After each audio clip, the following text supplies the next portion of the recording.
975thefanatic.com. Well, yesterday we got to hear from head coach Nick Sirianni for a second time during mandatory minicamp. We also heard from the franchise quarterback. Jalen Hurts spoke to the media and talked about just how different this offense is. So we'll talk about reasonable expectations for the 2024 offense. And John Kincade is wondering how well we value our players. If we did a redraft in the NFL, how high up would some of the Eagles players be selected? It's Kincade and Salciunas, 97.5 The Fanatic. This is Kincade and Salciunas. Stars in cities, especially like Philadelphia, they are always on the map, and we should expect more winning out of them. And we'll go to the Eagles and Jalen Hurts. I am a believer that your best player, I think there is also a responsibility as the team spokesperson. Kincade and Salciunas. John Kincade, Andrew Salciunas. 97.5 The Fanatic and 97.5thefanatic.com. And a good Friday morning, Philadelphia. Andrew Salciunas alongside my man John Kincade. Johnny, good morning. Different shades of green for us today, but still. Yeah, I'm going with the Hawaiian shirt, man. It's a holiday weekend. It's a Fanatic summer Friday, man. I think every weekend's a holiday. I think every single Friday I will be wearing some sort of shirt. Be ready. I will be able to stain it. I hope you're wearing a shirt. Well, yes. I will be wearing a shirt every single Friday. That is a guarantee. You will be willing to sustain it or stain it? Sustain it. I will wear a different Hawaiian shirt every Friday during the summer. Mark my words. No repeats. How many do you think you have? At least 20. Really? Yeah, oh, wow. dude. I was a dad before I was a dad, man. Like I had the dad shirts locked in. I mean, I probably got 6 or 7. Oh, I got you covered, man. I've got the Eagles one. That's a cool one. I've got a Phillies one. I've got a Flyers. I've got a Flyers one. Yeah. The girls like those. That's I got great. lemons. I got limes. You name Pineapples? it. I got no, because I don't do that. Getting the wrong idea. Yeah, don't do that. All right. So yesterday, Jalen Hurts spoke to the media for the first time since mandatory minicamp began, and it's always good to hear the franchise quarterback. I was listening to Bob Cooney on my drive home yesterday during the midday show. And Bob was bringing up how people don't like hearing Jalen Hurts speak, myself included. Like, I don't normally get much out of Jalen Hurts and what he has to say. But as Bob said correctly, you have to listen because you might find something. And yesterday was a good time, right? It's not like it was a reaction to an Eagles win or an Eagles loss where he's always so stoic or he's always giving you the hallmark quotes. Always looks constipated. Right. He looks constipated when he has to do that. Well, yesterday, because there was no really game to react to, it was more lighthearted. He wasn't being pressed, and he was asked about the new offense. And obviously that question was going to come up, and I'm sure he was prepared to talk about it because the offense is much different this year. No longer Nick Sirianni's umbrella, at least that's what it seems like, and it's not Shane Steichen or Brian Johnson as the offensive coordinators. Kellen Moore comes in here, and he changes everything. Now, what was interesting, John, I think we were still kind of confused about how much this would be Kellen Moore's offense. Because remember, Sirianni first said, this is Kellen's offense. I'm the head coach of the football team. But we're going to meld them together. Yeah, and as the weeks went on, it was more and more melding. It almost became 80-20 Kellen Moore's offense to Sirianni's offense, and then all of a sudden it was 50-50. But I think we got our answer yesterday. Here's Jalen Hurts talking about the offense being 95% new.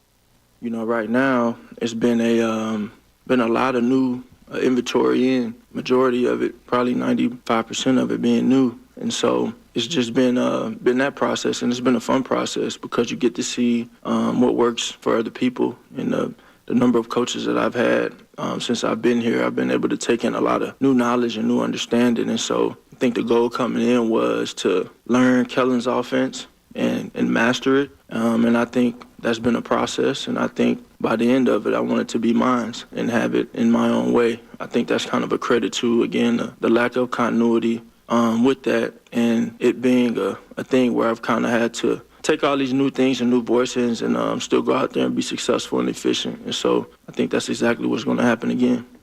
All right, so I want to talk about this. You've heard me be pretty stern about my no excuses conversation for Jalen Hurts in 2024. I don't think there should be any excuses. Yes. You have pointed out the numbers with Kellen Moore in his past. With first time, the first time Dak has him. Right. The first time in Justin Herbert has him. So the numbers have been spectacular. So he does really well. So the built-in excuse of new, quarterback with new OC, I think goes out the window when there's fact and history and statistics that show that it's not that hard to learn the system. Right. And it's not that hard to thrive in it. And I've also mentioned no excuses because he has A.J. Brown, Devontae Smith, Dallas Goedert, Saquon Barkley. Right? Yeah, there's no excuses because of the talent surrounding Jalen Hurts. And I'm very stern about that. I told you I'm holding him to a different standard this year, and I think everybody in Philadelphia should, but I know a lot of people won't just yet because people like to make excuses for Jalen Hurts. So here's what I want to try to find out today. With us here as a show, but also everybody listening, and you can call in or text in 610-632-0975. What should we consider are reasonable expectations for this offense in 2024? Like, what is a reasonable expectation? Because I told you already, I expect them to be a top 3 offense in the NFL. And I already know that if that doesn't happen, I'm going to feel a certain type of way, and then people will be upset by it, and they're going to say, well, as long as they're winning, or give it time, or the first 4 weeks is just the extension of the preseason. I say no excuses, but I want to try to find out what is a reasonable expectation for the 2024 Eagles offensively. Strictly offense. A reasonable expectation is that this will be Jalen Hurts' best season ever. Okay. There's reasonable for you. I mean, 2 years ago, he was the runner-up for MVP. Yes. No, statistically. Okay. What Kellen Moore's offense does, as I've said before, he schemes receivers wide open. He is a top – you know that if his quarterback's healthy, he's going to give you a top 3, top 4 scoring offense. This offense should be Boffo this year. Okay. There should be no, well, it's going to take a month. Right. BS. I don't want that to be discussed at all. And I don't think that Jalen Hurts is an excuse maker at all. I'm not positioning it that way. But I do hate the answer. I hate He mentioned continuity, he said, new voices. And all that he's had to overcome while he's been here and everything like that, including what he had to overcome last year was the guy that he got placed into that job. So I don't want to hear about it. That we went through Brian Johnson because of you, Jalen. And don't spin it to me that, well, no, the organization wanted him. Jalen didn't push for him. Jalen was the one who's been friends with him since he was 4 years old. The reason last year was a freaking disaster is because the quarterback was advocating to have an offensive coordinator that obviously wasn't ready to do the job. Right. Now, did anyone think he was going to be as bad as he was? I don't think so. I was all bought in. Like, if I'm Jalen Hurts, I'm probably doing the same thing. I was all bought in. But the thing is, then don't cry, woe is me. You made the problem. Right. Don't cry, woe is me to me about, I got another new offense coordinator this year. The reason you have a new offense coordinator is because the one that you sort of handpicked, anointed to get the job, sucked. So now the adults had to come in and make a decision and get somebody with actual pedigree. So I find this interesting, right? I say I want Jalen Hurts held to a different standard. I want the Eagles' offense to be top 3 in the NFL. Like, I feel weird when you say he needs to have his best season ever. Yep.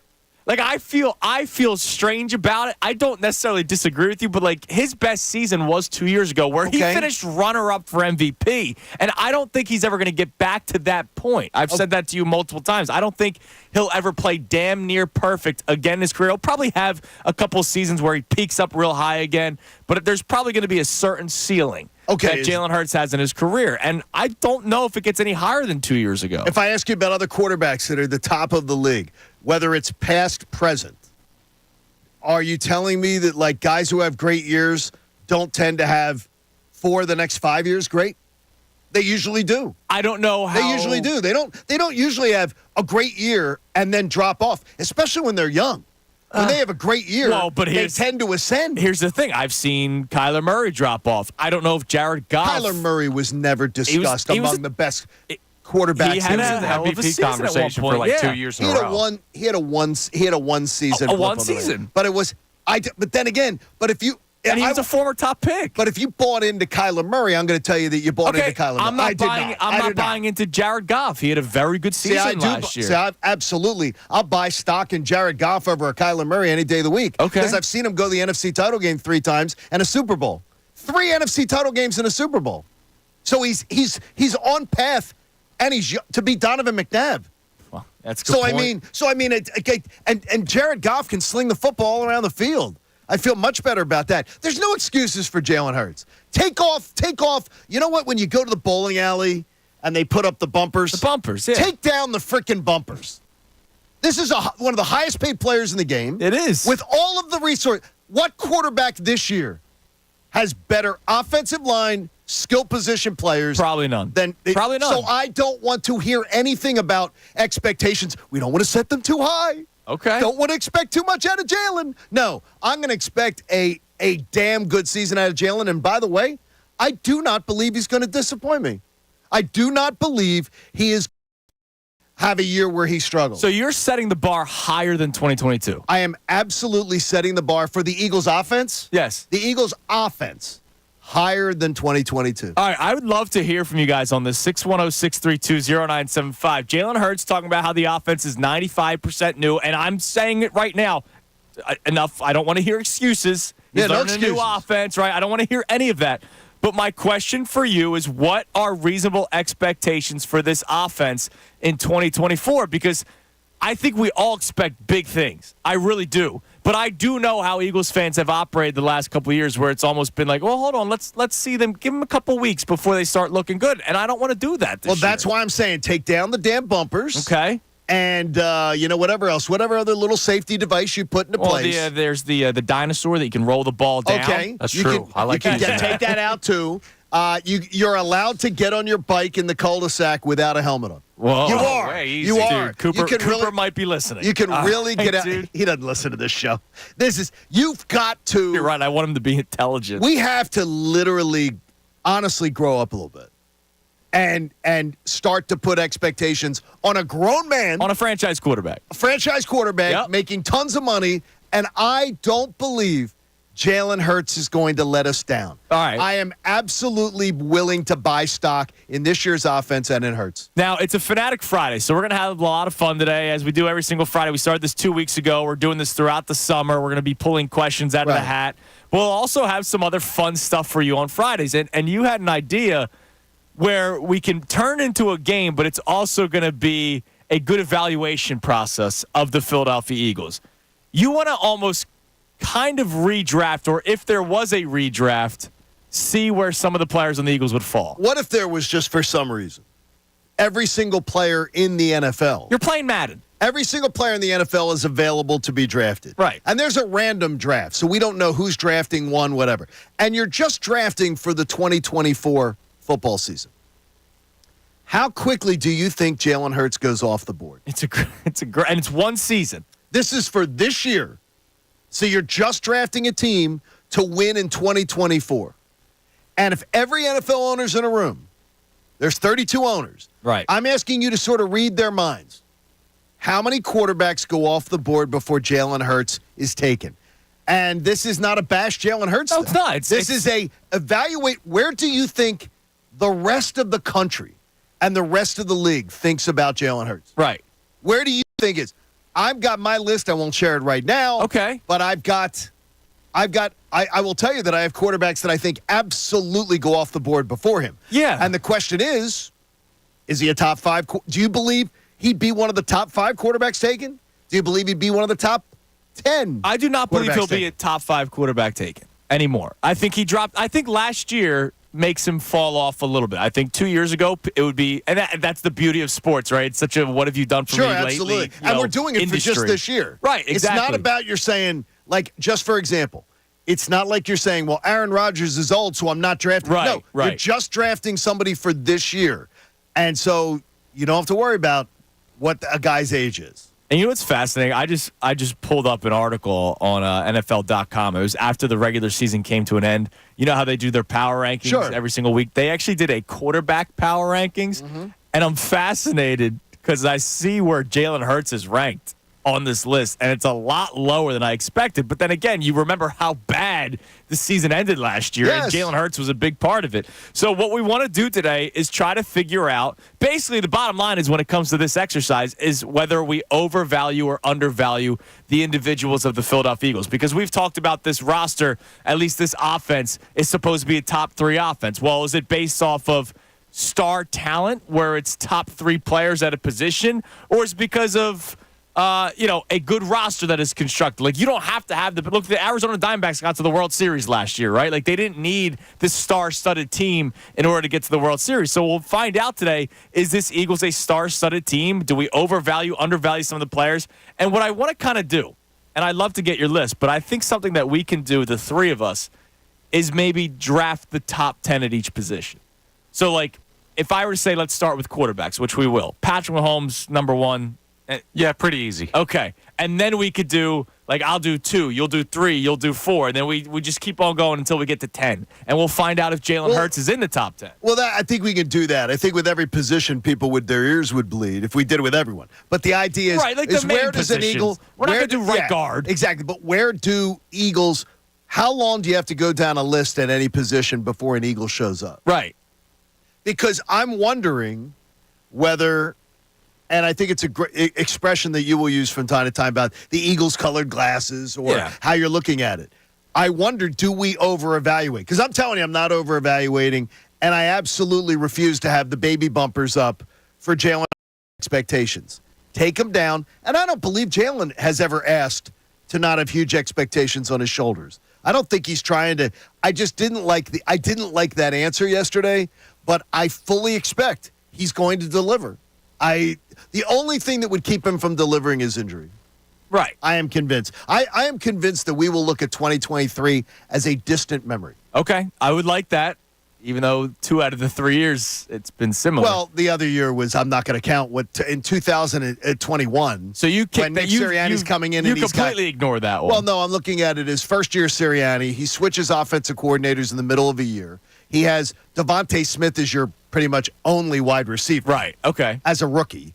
I'm not counting that year as something where I go, man, that was an underachievement. I think the fact that he got to the playoffs was something was a great stepping stone. Absolutely. All right. We'd love to hear from you. 610-632-0975. We'll start with the quarterbacks coming up in the next segment. We'll do our sort of quarterback run-through to see how long until we get to Jalen Hurts. I know that you have a list put together already, so I do. I'd be interested to see where, if we do this exercise, how close it is to what your list is. So we'll do that coming up at 6:30. But I would love to hear from you guys on the phone line and the text line.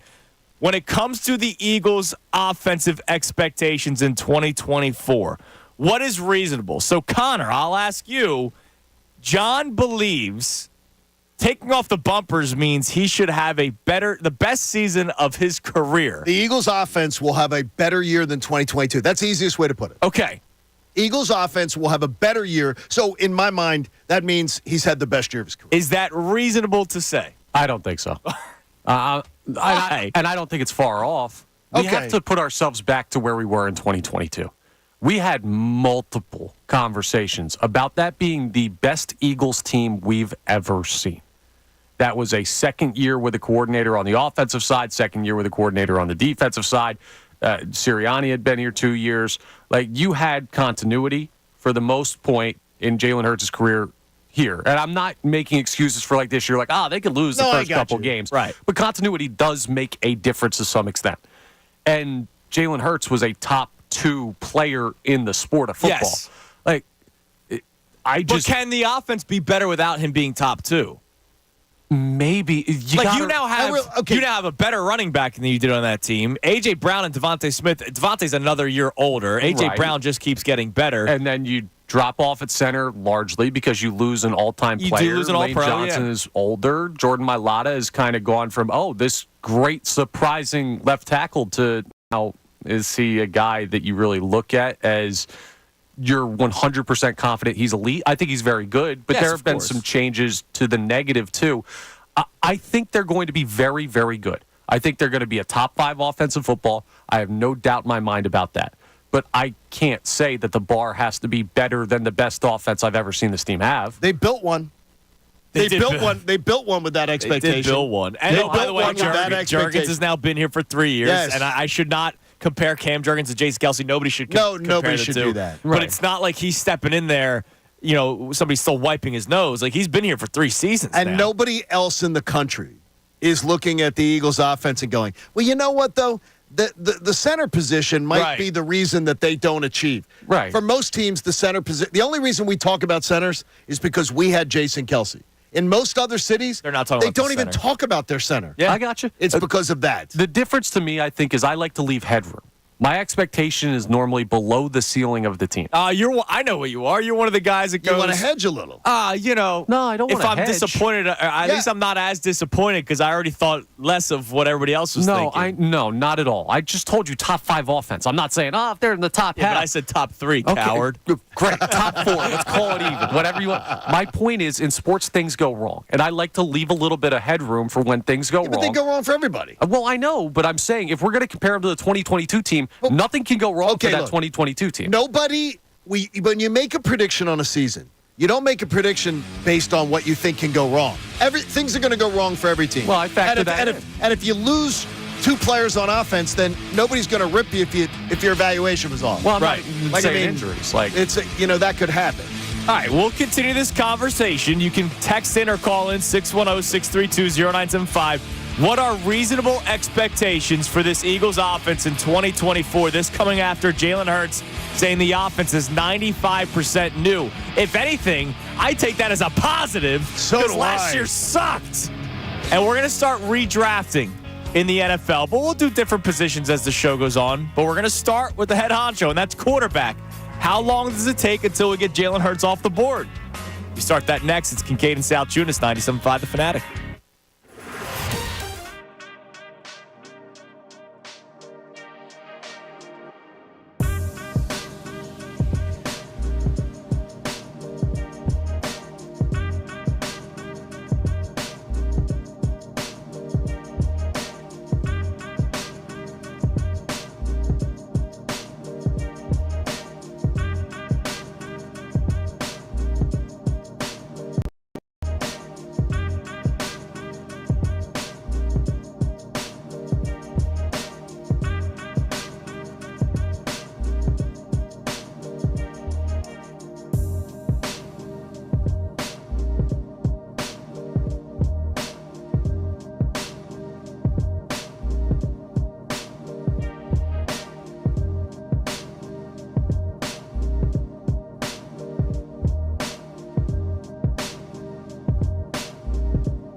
Salciunas right here on 97.5 Attic. We're about to do a little redraft. If we were to redraft the quarterbacks in the NFL, how long would it take until Jalen Hurts goes off the board, or how quick would it take? I mean, I don't know. We have to dive into this. And we're deciding the perception that we feel the league has on it.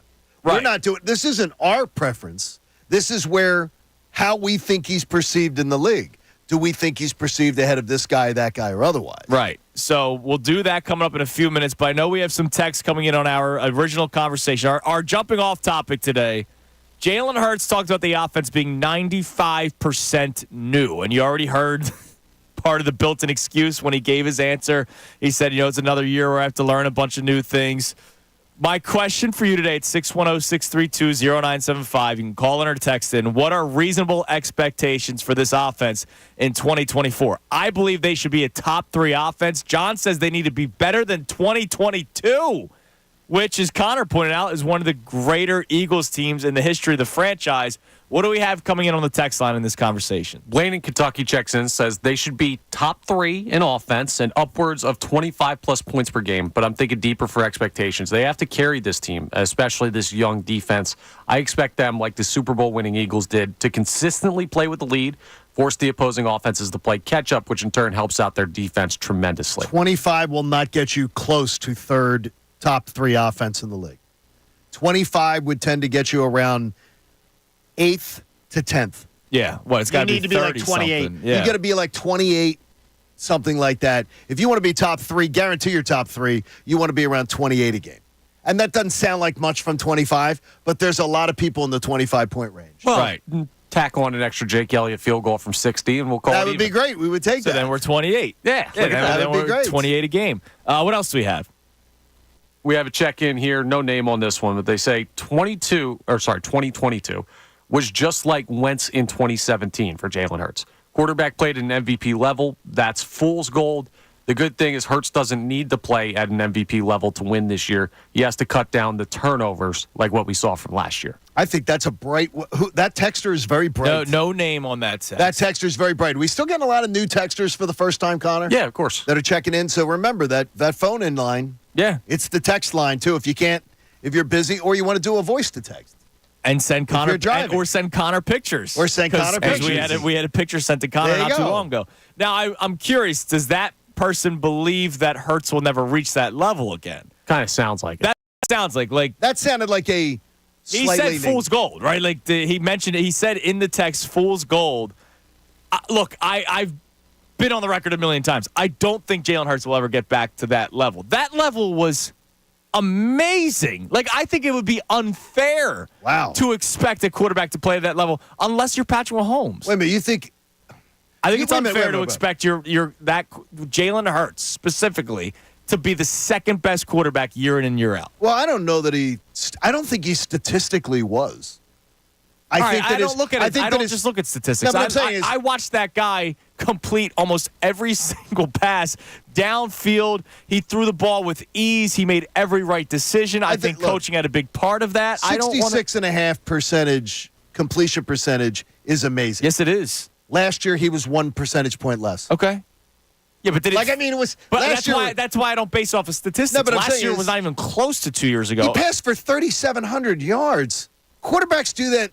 Some quarterbacks would look at that as a down year. Well, but he's not just throwing the football. He's running the football as much as he is, I get you, but I'm hoping we see a hell of a lot less than that. We just went out and paid Saquon Barkley a king's ransom to be here. I'd rather see my quarterback take less wear and tear and just have it be a strategic run here and there. Yeah, that's what I want. And I remember when Nick Sirianni said we didn't pay him to do less when he got the contract extension. Sure. I kind of sat there and said, no, that's exactly what you did. Like, you paid him to not run the football as much because if he gets hurt, your cap is just screwed. Like, it's already going to be hard with Jalen Hurts' contract, but if he gets hurt, like, you're not going to have as many talented players to be able to uplift the team. That's why the Eagles won a Super Bowl when Carson Wentz was on a rookie deal. That's why you saw the Houston Texans last year be as good as they are, and they're probably going to be very good this year too because they have a good quarterback on a rookie deal. Once the contract kicks in, no, you want them to actually do less. Like, he passed for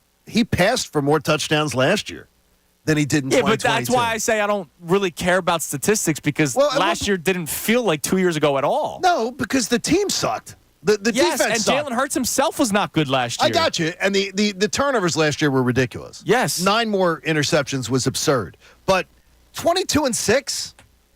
Like 22-6 for 3,700 yards, I do not think is, and he had a lot of fourth quarters off. He did. So he didn't get that garbage time. He took off the last game, had those games where he was hurt. 2 weeks He easily out. should have had his first 4,000-yard passing year. Yeah. In his sleep, that he would have had that. I think there is, he could reproduce a season like that. All right, well, I think exceed that. I would have no. Now it might not be 6 interceptions. It may be 8 or 9. Right. But the touchdowns may be 30. I think your quarterback. If you're an elite quarterback, you should be a 30 touchdown guy. Okay. Well, that's where you should be. All right, then let's find out. And he better be there this year. How elite is Jalen Hurts? So let's start this exercise. We're going to try to redraft the quarterbacks in the NFL for a 1 year. This is for just you this year. set the parameters. I want you to set the parameters, John. It is just for this year, and you are not saying this is what Andrew Salciunas thinks. This is what Connor Thomas thinks. This is what you think the league thinks of if Jalen Hurts is compared to this guy's on the board and available. Who would the franchise take to try to win in 2024? So lead it off. All right. Take the first one. You got the easy one. Patrick Mahomes is off the board. He's off the board. He's one. He's number one, and I don't think there's okay. there shouldn't be any single debate. So the NFL owner that got Patrick Mahomes is happy and dancing. Yes, absolutely. The second owner that's picking would pick whom? So now this is so I'm trying to take my own personal bias out of it. Yes, take your but also, what do you think the perception is around football of him? That when you're making this pick.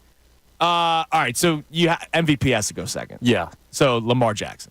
I think Lamar Jackson's definitely off the board. I think there is zero question, that Josh Allen would be off the board. That Josh Allen would go at 3 would go before Jalen Hurts. Oh, okay. That I'm just saying, I'm trying to take every quarterback off that would go before Jalen Hurts. I'm not worried about the number as much as the guy. If you hear a name that's on your list ahead of Hurts, call it. It doesn't have to be that. Well, the third pick, fourth pick. What would it be? And of course, now you guys so we're not going in order. You don't have to worry about going in order. Okay. There's 3 quarterbacks off the board. You should have an easy one. You guys got the easy 3. This is where it gets tricky because I don't really know who goes here, but there are a bunch of guys. Well, apparently we're not going in order. We're not worried about order. Just give me a name so that way it moves. I think in the NFL, you're looking at not even age. C.J. Stroud with potential upside. I had it on my list too. Because here's the thing: every single year, there's going to be a new rookie quarterback that comes in. And C.J. Stroud, what he did last year, he looked like he had already been in the league for 2 or 3 years. And imagine if he had A.J. Brown, Devontae Smith, Saquon Barkley, with all those things too. So, well, now Jalen's got a built-in. Now he's got Joe Mixon. He's got Stephon Diggs. Yeah, he's got no excuses down there. Nico has got that extension. Right. Yeah, Tank Dell, we'll see what Tank Dell does. So that they should. They're going to have a good year offensively. We got 4 names off the board.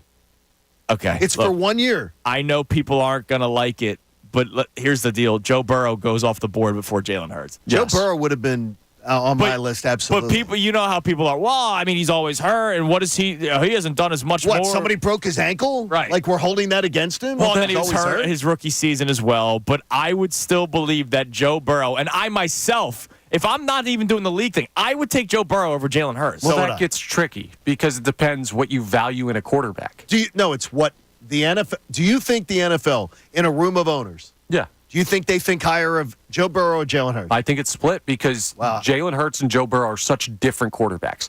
Jalen Hurts is much more similar to the Josh Allen, Lamar Jackson ability to be dual threat. Joe Burrow is much more Matt Stafford, Jared Goff, guys like that, Justin Herbert. And he's better than those guys, but he doesn't add the athleticism to the position. So you think you wouldn't put him on your list then? No, I think. But I think some owners would look at Jalen Hurts as more valuable. The majority, we got to keep it moving. The majority of owners, what do you believe they would think? I honestly think it would be a pretty even split. Really? I don't think twice about it. I do not think twice about it. I don't think twice about it. I think it's Joe Burrow right away. I'll go Justin Herbert to keep this thing moving. You would go Herbert over Hurts? No. In the NFL owners, They absolutely would take Justin Herbert over Jalen Hurts. The disagree. NFL owners would absolutely take him. I read a piece. I forget what it was on. It might have been ESPN or it might have been that 33rd team. It was one of these. It was an NFL piece, and they basically did one of those like we spoke with GMs and Herbert executives, blah blah. And Herbert was ahead of Jalen Hurts. And one of the reasons why, fair or unfair toward Jalen Hurts, I would say unfair, honestly, was that Justin Herbert fits the prototype. Right. Yeah, see, that's Size, measurables, arm strength. Yeah, but that whether you think it's stupid or not, Connor, it's what NFL owners and NFL franchises gravitate towards. No, I don't even think, just like he said, Joe Burrow, I don't even think there's a question that the majority of owners would take Herbert over Hurts. I don't even think it's a thought process. So here's where we're at so far. We have, and again, no specific order. If the NFL were to do a redraft right now, we believe the league would look at Mahomes, Lamar, Josh Allen, C.J. Stroud, Joe Burrow, and Justin Herbert before Jalen Hurts. That's six quarterbacks right there. I've got more. Well, that's the thing. The question is Jalen Hurts going off the board at 7, or is there somebody else before him? And really, the one other name that I'm still stuck on is Matt Stafford, whether or not Stafford would go before Jalen Hurts. You do have to take into account, even though we're saying for one season. It's just for this year. Matt Stafford is injured often at this point of his career. There's another name that you're talking about in the same boat. Who? Aaron Rodgers. Yeah, Rodgers is off the board. Aaron Rodgers is off the board before Hurts for this year. And Herbert and possibly Burrow. I mean, I think Rodgers is off the board. I think Stafford could be off the board. Could be. I think Rodgers is more likely to be off before Stafford. He might be. I am fascinated to see how Aaron Rodgers bounces back. So am I, but I'm just saying the perception league-wide. Right. Like, to me, we're talking about Jalen Hurts being a top 10 quarterback, but it's the back end to me. And I think that's fair. I mean, last year he was probably going into the season around mid, if not top 5. Yes. And now after what we saw last year, and by the way, some players bounce up, like C.J. Stroud quickly climbed up through the ranks, he right? Made the climb. He wasn't even close to it probably last year. So this is interesting. Right now, and we would love discourse on this. You can call in or text in 610-632-0975. And we're trying to take all bias out of this, right? So I know there's somebody out there that's probably upset that Jalen Hurts isn't a top 3 quarterback on this list. But if we were to try to put our minds in the minds of NFL GMs, how quickly would Jalen Hurts go off the board if we just did quarterbacks? We're not mixing in linemen and running backs and wide receivers. Strictly quarterbacks. How quickly would Jalen Hurts go off the board? Right now, as a show collectively, Mahomes, Lamar, Josh Allen, C.J. Stroud, Joe Burrow. That was collectively.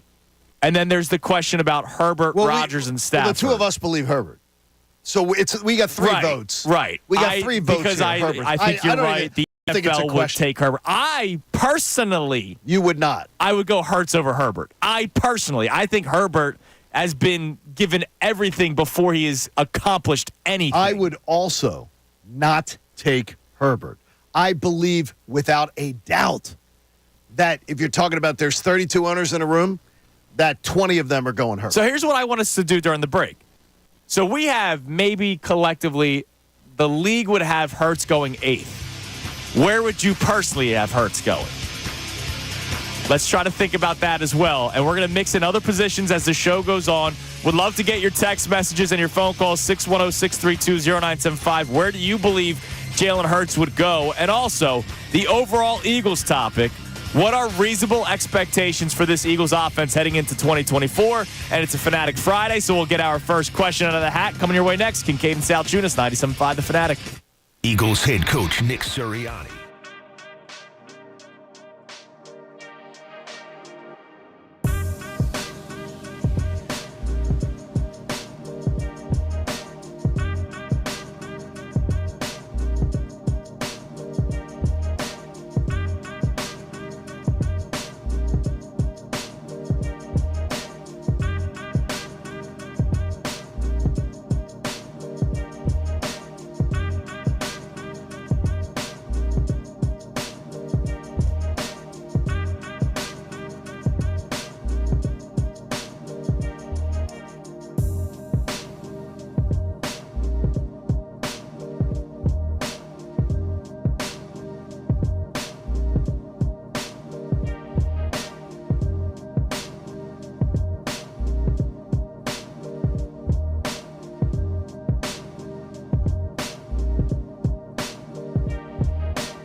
Salciunas, 97.5 The Fanatic.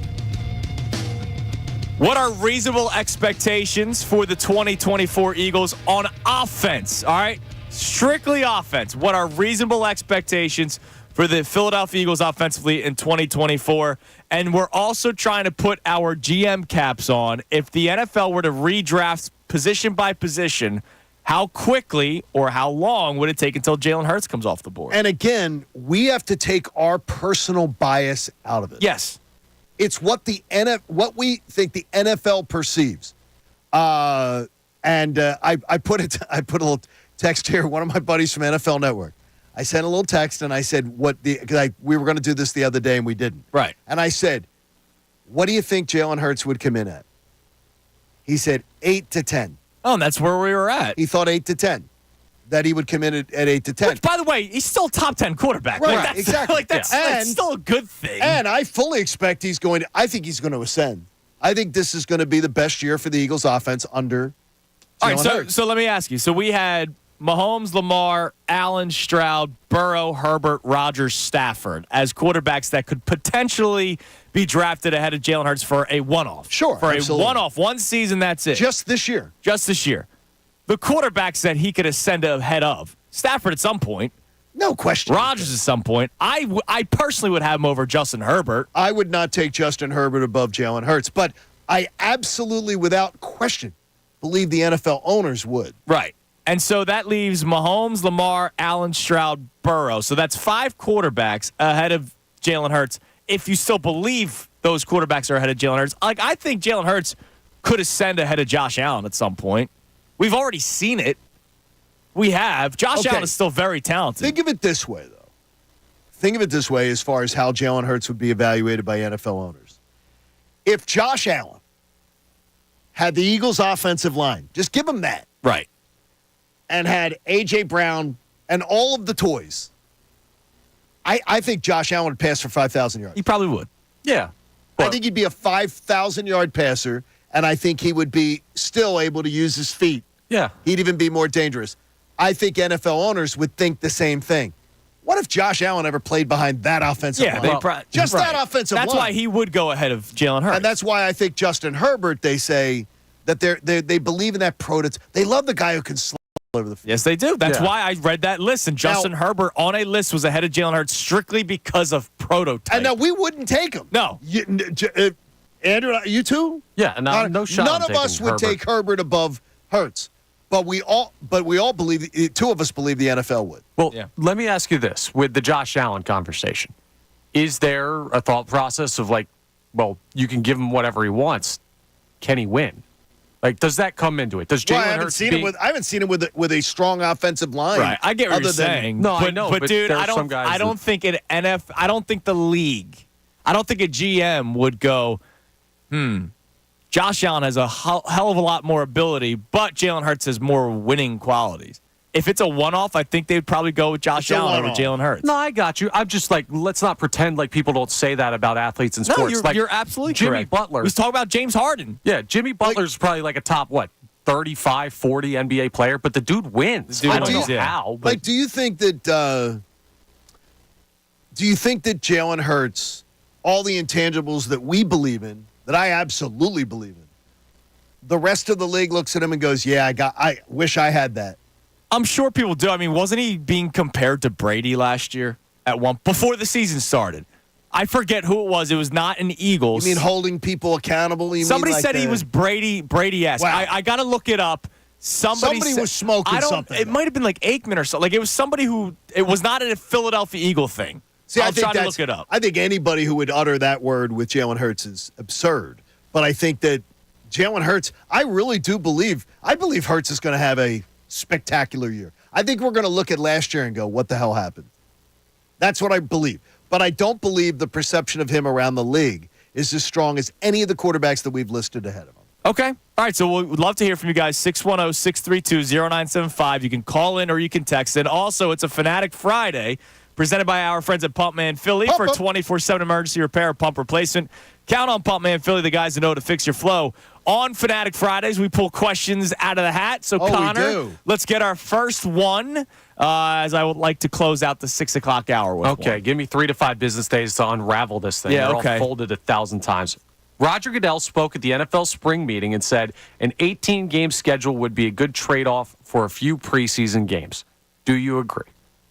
From an entertainment standpoint, yeah. It would be fantastic. From a player health thing, we don't know. We'll find out. Well, we know from a few years of 17 games. It's not good. No, it's not. There's nothing that they can point. There's nothing. I just read about this. Well, the soft tissue injuries have gone up. There's nothing, though, that they can point to. The one thing they have pointed to is that there have been more. They believe there have been more meaningless games at the end. Okay.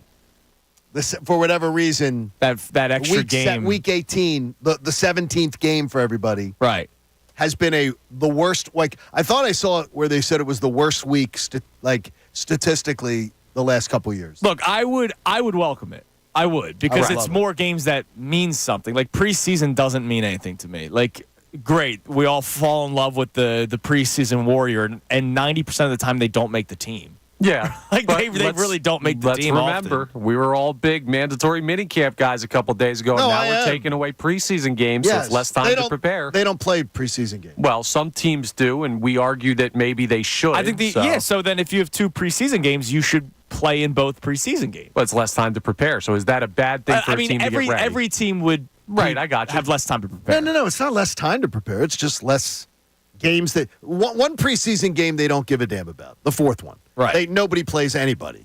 The first preseason game, most teams play a quarter or less. Almost the vast majority of teams. Playing 2 games where those are the only 2 games. By the way, I think you'd have more split squad practices. I think you'd have more of where the Eagles play the Patriots. Which they say that means more than the preseason games at this point. Bill Belichick said he learned more in those practices against the Eagles than he would in playing a preseason game any. More importantly, it's an even number, so teams can go 500 again. I like that. Yes, that's the biggest reason why. I want even number games. You're absolutely Jeff correct. Fisher sheds a tear. All right, coming up next, we start to get more of your reaction. I know we got texts coming in. We have callers coming in. 610-632-0975. What are reasonable expectations for the 2024 Eagles offense? And if we were to redraft, not as fans, if you were an NFL GM and there was a redraft of the quarterback position, how quickly or how long would it take for Jalen Hurts to come off? Just because he might be 9th or 10th is not a slight. He's still a top 10 quarterback. That's still impressive. It's Kincade and Salciunas, 7 o'clock hour coming ahead right here, 97.5 The Fanatic.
Salciunas on this Fanatic Friday, presented by Pumpman Philly for 24/7 emergency repair, pump replacement. Count on Pumpman Philly, the guys to know to fix your flow. All right, here's what we've been talking about today, and you can climb in on the text line or the phone line, 610-632-0975. Jalen Hurts talked about the offense being 95% new.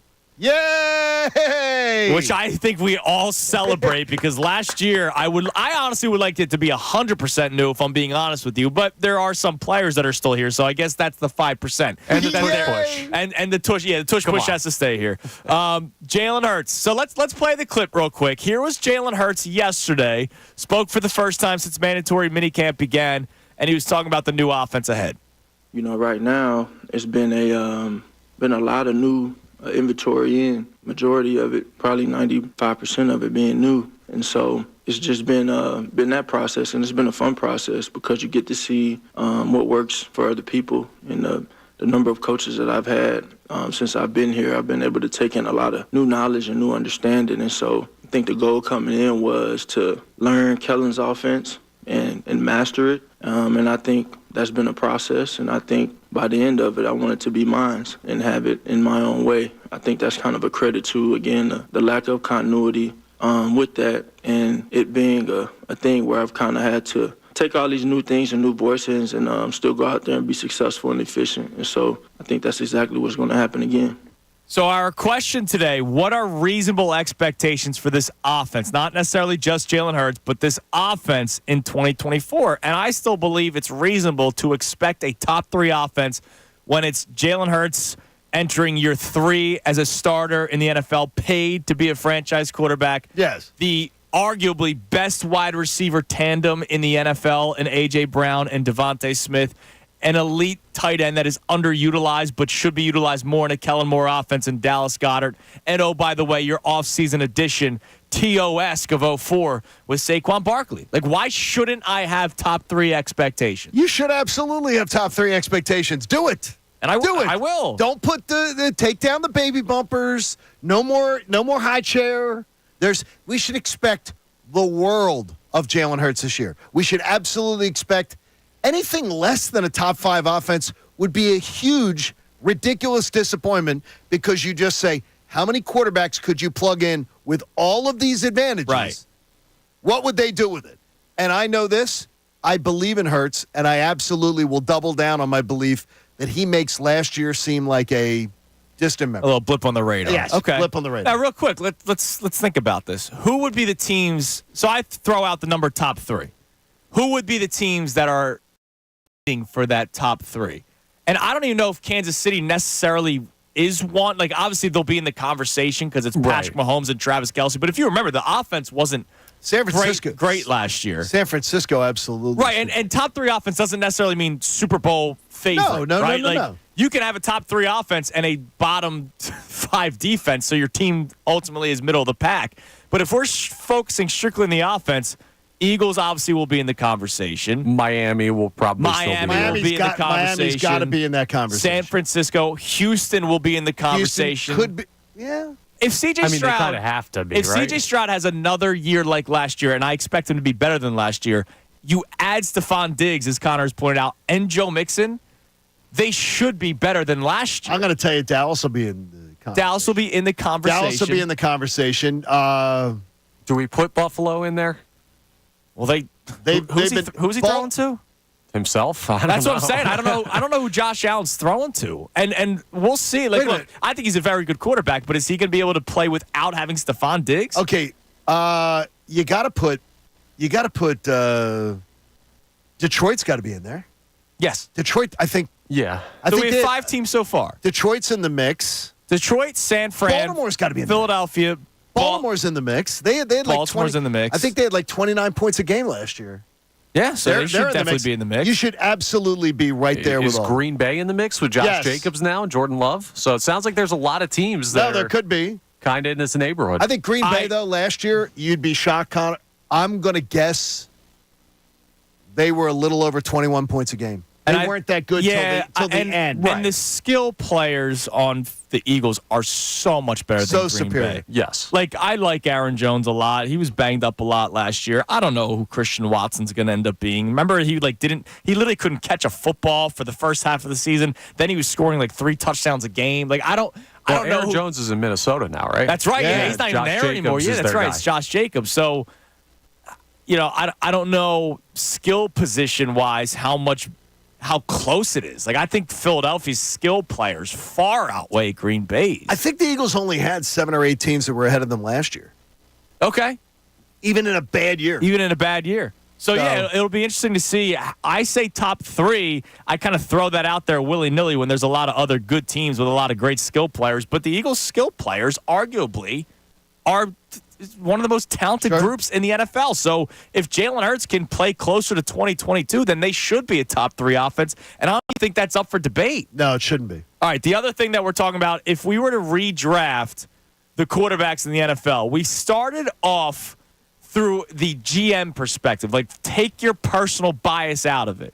GM perspective, the quarterbacks that would probably go before Jalen Hurts are Patrick Mahomes, Lamar Jackson, Josh Allen, Joe Burrow, C.J. Stroud, Justin Herbert, Aaron Rodgers, Matt Stafford. And this is for a one-off, by the way. It's not for building a franchise for 5 years down the road, so you don't have to worry about Aaron Rodgers 5 years from now. We're doing a one-off. I want us now to do our own personal. So I wrote mine down during the break. I know you have a list as well. So I still believe Mahomes goes number 1, and there's not even a question. Not even a question. Lamar Jackson, to me, would go 2. He absolutely would go ahead of Hurts. Burrow, I believe, would still go number 3, even though the injuries have been a legitimate concern. He would absolutely go ahead of Hurts. I have Stroud ahead of Hurts. I think Stroud would go ahead of Hurts. But now this is where I'm in a tough spot. I wrote down Hurts before Josh Allen and before Matt Stafford. Now, Matt Stafford has proved me wrong the last 2 years. I don't believe Josh Allen would go behind Hurts.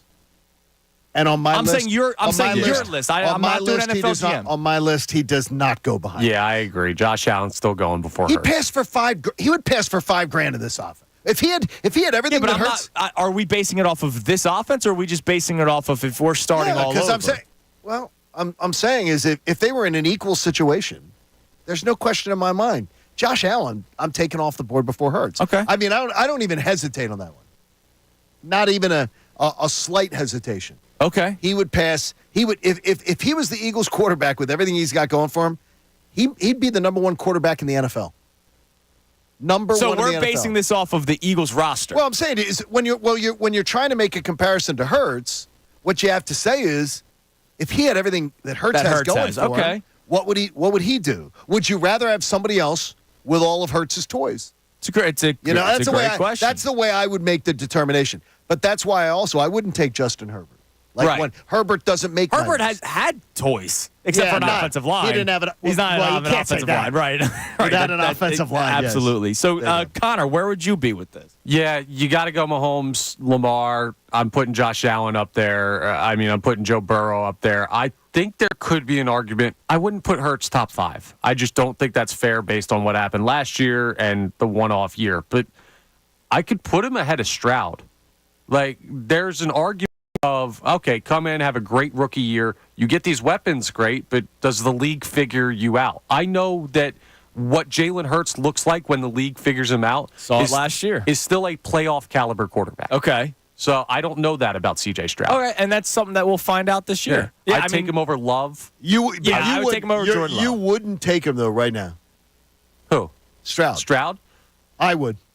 I would take Stroud over Hurts. That is the toughest one of any quarterback in the league for me. It's so hard. That's right where he is. So if we want to say Stroud is like 5 or 6, then Hurts is 6 or 7. Then where are you with the Stafford Hurts thing? Because I'm taking Hurts over Stafford. See, but that's the thing. Like, I agree with you. I'm taking Hurts over Stafford. But I've watched Stafford literally prove me wrong the last 2 years. Yeah. At some point, I'm going to be right, but when is that going to happen? Hurts has a more dynamic game. Hurts' ceiling is higher than that. But Stafford's arm is like I don't want to say a million times better than Hurts's, but it's a lot better than Hurts's. I want to know right now, with all the toys that Hurts has, are you telling me honestly you wouldn't take 1 year Aaron Rodgers? I would not. Because I'm also basing this off of coming off of an Achilles injury.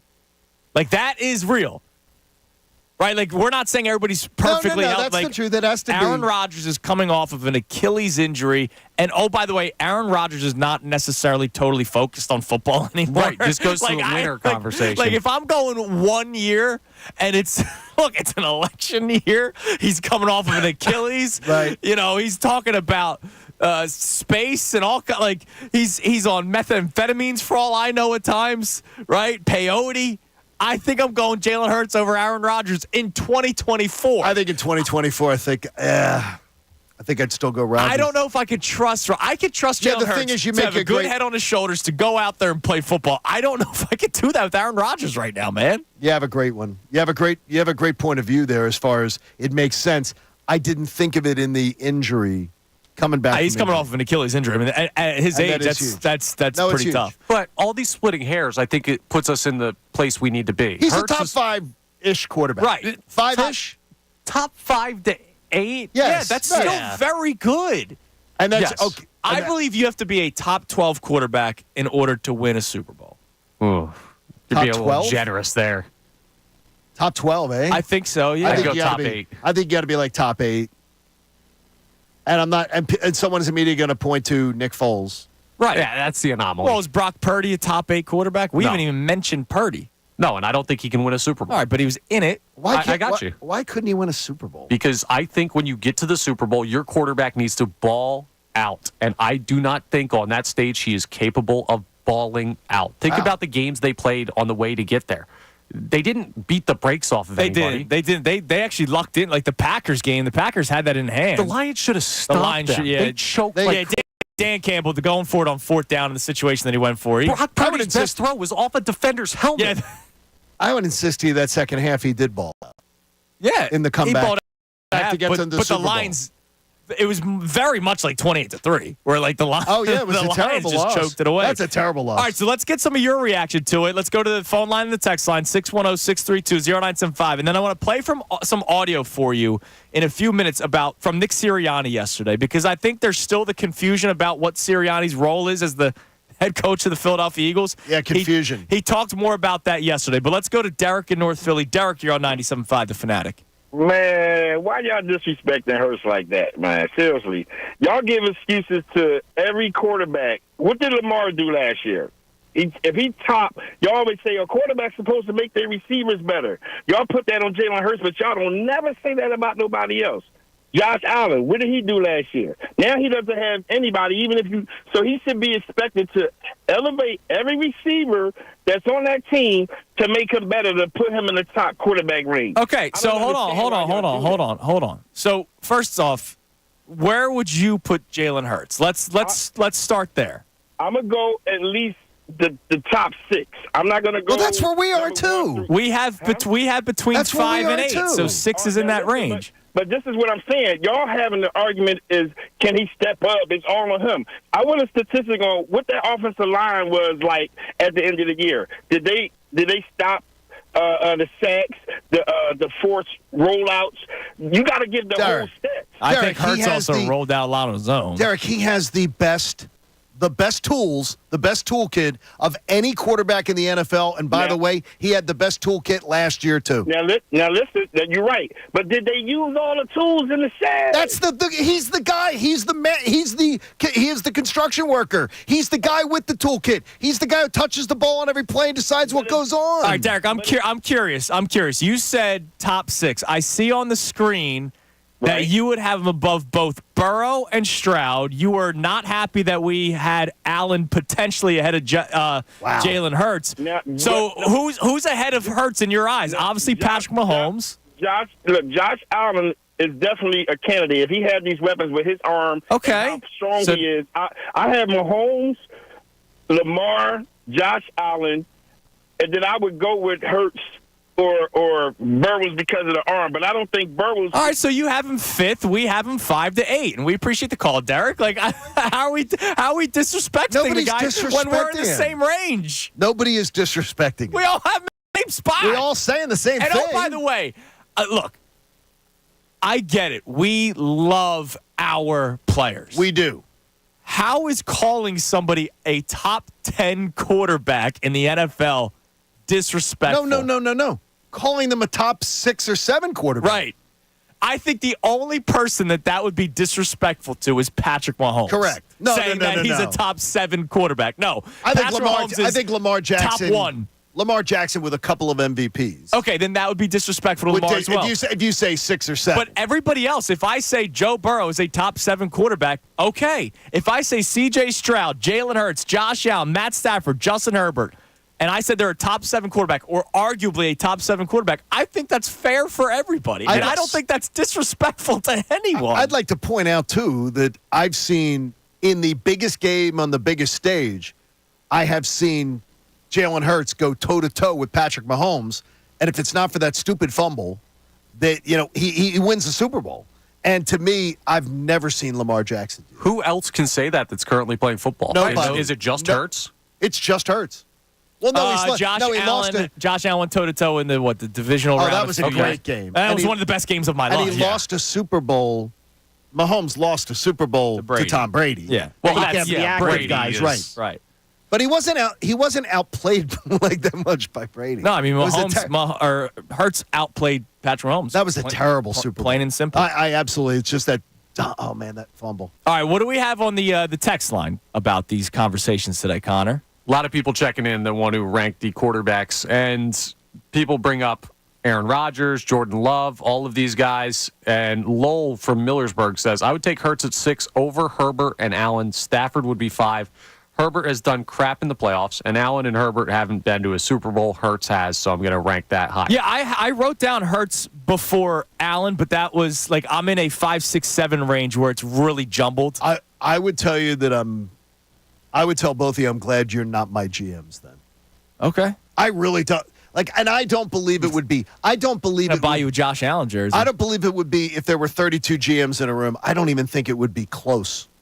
No, probably not. I think it would be 26-6, 25-7 of GMs that would say, "Oh no." All right, so I'll take Josh and this Allen goes ahead of back to Hurts. what this whole exercise was about: whether or not we overvalue or undervalue some of our players. And I think what's funny is I didn't expect us to. We pretty much are right at the same place, all three of us. Yeah, and I believe Hurts. Well, yeah, because nobody in here is going to say Baker Mayfield's a top 10 quarterback. I think Hurts is going to ball out, and I really do believe that Baker Mayfield's going to ball out this year. And I always laugh at it, and I know Nick is responding on Twitter to it. The disrespect to Jared Goff. It's just we didn't even have Goff. No, you're right. None of us even have Goff. Jared Goff has a better resume than Jalen Hurts, and it's not close. Okay, it's not close. So does Russell Wilson as a passer, as accomplishments.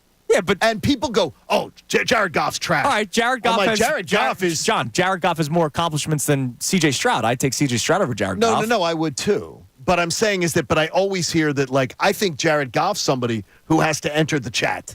Yeah, he probably deserves it. I think Jared Goff should be right there with Jalen Hurts. I think Jared Goff now also has a great offensive coordinator. I know he had Sean McVay, but it's a little bit different with this. And he also has Amon-Ra St. Brown. He doesn't have everything that the Eagles have. Right. No, he doesn't. He's got pretty good stuff. I love that. Lions offensive line is very good. I'd say the Lions offensive line has entered the conversation of being.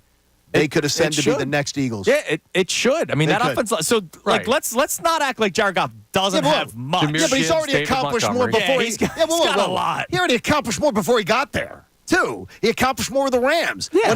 By the way, when he didn't have that offensive line, when he didn't have an offensive line like the Eagles had, and he went. He's been to 3 NFC title games. I know, and one he was Super in the league Bowl. before Jalen Hurts. So it's not like Jalen Hurts. I can't do resume necessarily. Wait a minute, he's only been in since Wentz has been in. Right, Yes, Hurts it's not like came he in has 5 years into Wentz's. It's not a long. It's Hurts not has only been a starter for 2 years. 3 years. 3 years. Now. 3 years now. Thank you. Sorry, 3 years now. Math's hard. It's not like a long resume. I ignored last year. Goff and Hurts is that I just think Goff's one that I think should be in. He should be discussed more highly than he is. You're right. I think he is a guy who constantly, for whatever reason in this town, just gets, when I hear Jared Goff get discussed, it's always, and I'm like, okay, you're watching a different player than I've watched. Yeah, but John, even when we did our what the GMs would say, none of us had Goff. No, none of us had Goff. Even you. Goff was right there in the, I have Goff and Hurts right there at the same time. I have them right in the same bit. All right, so coming up next, we continue the conversation, more reaction on the text line, and I want to play some audio from Nick Sirianni. So Sirianni answered once again what he does around here. What exactly do you do around here? He gave that answer. He also talked about Jalen Hurts learning the new offense and how he's no longer hyper-focused with the quarterback position. So you'll hear from the head coach. I thought he said some interesting stuff about his role and how this offense might look this year. We play those clips for you coming up next. It's Kincade and Salciunas, 97.5.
7:30? Nope, 7:28. A little There it early is. on Kincade and Salciunas. Sorry, I'm a little confused because during the break I've been schooled on what colors you're allowed to wear to a wedding. I'd never even Not what thought you're about allowed. this. Not Or what not you're allowed. to. Sorry, no, it's not what you're allowed. supposed. It's what colors you're supposed to wear to a wedding. Yeah, white. I was surprised. All right, No, that's you that's don't the wear only white. one. That's the only rule I know. You don't wear white to a wedding, right? Like that's the only rule I know. But Johnny over here. It says just go. So Haley's going to a wedding. Haley's going to a wedding next weekend. She says, "Well, yeah." I said, "I want to wear red." I said, "You don't wear red to a wedding. Red's an inappropriate color to a wedding." And the first thing I go is, "What is a color is inappropriate for a wedding?" Red. Okay, but why? I never don't heard make that. the rules. I'm just okay. telling you. Okay. You don't wear red But who to a made wedding. that rule? Whoever made I that don't- rule is dumb. No, whoever made the rule, it's obviously generations and generations and generations. All right, and you know that what? You don't wear. This is a red- better generation than that generation.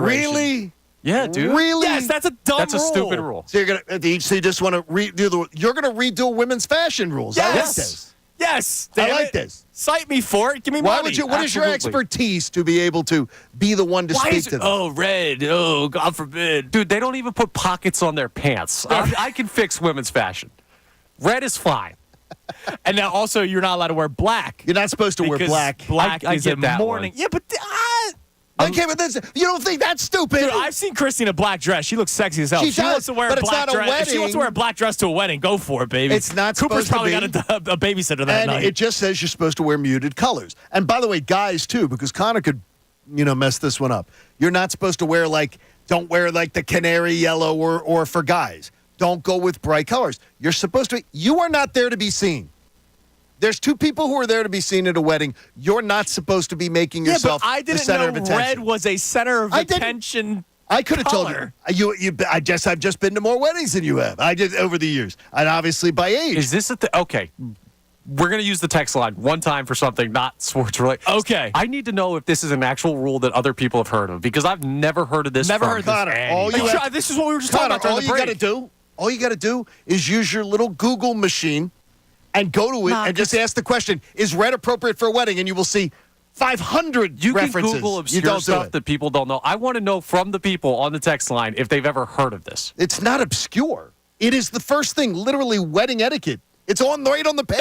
No, the only rule I know is white. Like you're not allowed to You wear don't wear white. white. That's the only rule I know. I've never heard of the red thing or black thing until you just said it during this break. And I don't pick those colors. Are you sure I this tried- isn't a Game of Thrones I got red a wedding black. thing? Right. I have it. Look, I got a black suit. I got a gray suit. Yes. I got a blue suit. Nice. And I just go. It's the holy a wedding? it's the holy trinity of suit Of colors, suits. man. And I go, I'm going to a wedding. White shirt, and I pick one of the suit colors, but it's not going to be the black one. We do have a Googler. Brandon Gunn sends me a screenshot of him Googling it. And the first response, it is largely no longer considered a faux pas to wear red to most Western By whom? and secular By whom? nuptials. I don't know. Google. So he Yeah, found listen, somebody. Ben Franklin's wedding doesn't matter to me anymore. Ben When that rule was made back in the freaking 1700s, I don't care about red dresses. Ah, yes. All right. Nick Sirianni spoke to the media yesterday. Haley's going to wear black and red. She's going to be a Georgia Good. Bulldog. I hope She's going to be a Georgia Bulldog. We'll pull our next question out of the hat in a few minutes. But Nick Sirianni spoke to the media yesterday, and he kind of gave more clarification, I guess you could say, about what his role is as the head coach now that he's clearly not doing anything offensively. When Jalen Hurts says there is 95% new things in this offense, which I love because anything you can do to get away from last year's offense, I'm in favor of. So what is Nick Sirianni's role as the head coach of the Eagles? He talked about it. When I'm able to have like a kind of a broad view of everything, like a 30,000-foot view, I'm able to give little coaching points to a defensive back of something that I see, or to a running back who doesn't have the ball on the correct arm, or anything that has to do with the detail or the overall thing of the play. Like a DB went for a play on the sideline yesterday, missed it, and it gave up a big play as a result of that. And what went through my mind immediately is when I was in high school, I would go for a steal in basketball, and if I would miss it, it'd be an explosive play essentially. And my brother, who was the assistant coach on my high school team, I was fortunate enough to play for him, and our head coach, who was a really good coach. But he's pretty even keeled, my brother Jay, but he'd get after me pretty good for that. So it was, to be able to do things and see it from a broad view, I love doing that. I mean, I'm gonna have some coaching points for my son in his playoff baseball game tonight. Coaching is why we got into this, to help people become better at their craft, and that help them put in position situation so they can be better. Help them teach them detail so they can be better. Help them learn situational football so they can be better. I love that. And there's nothing more I like than getting up in front of the team and being able to correct the tape at the end of the day, offense, defense, and special teams. He's coaching the high school baseball game, too. I bet the coach is really going to appreciate that. Listen, I don't hate his answer when he talks about focusing on the finer details, which is something he talked about a lot last year and could not figure out the finer details clearly when they went 1-6 during that stretch. But, look, we've talked about this a lot, you and I.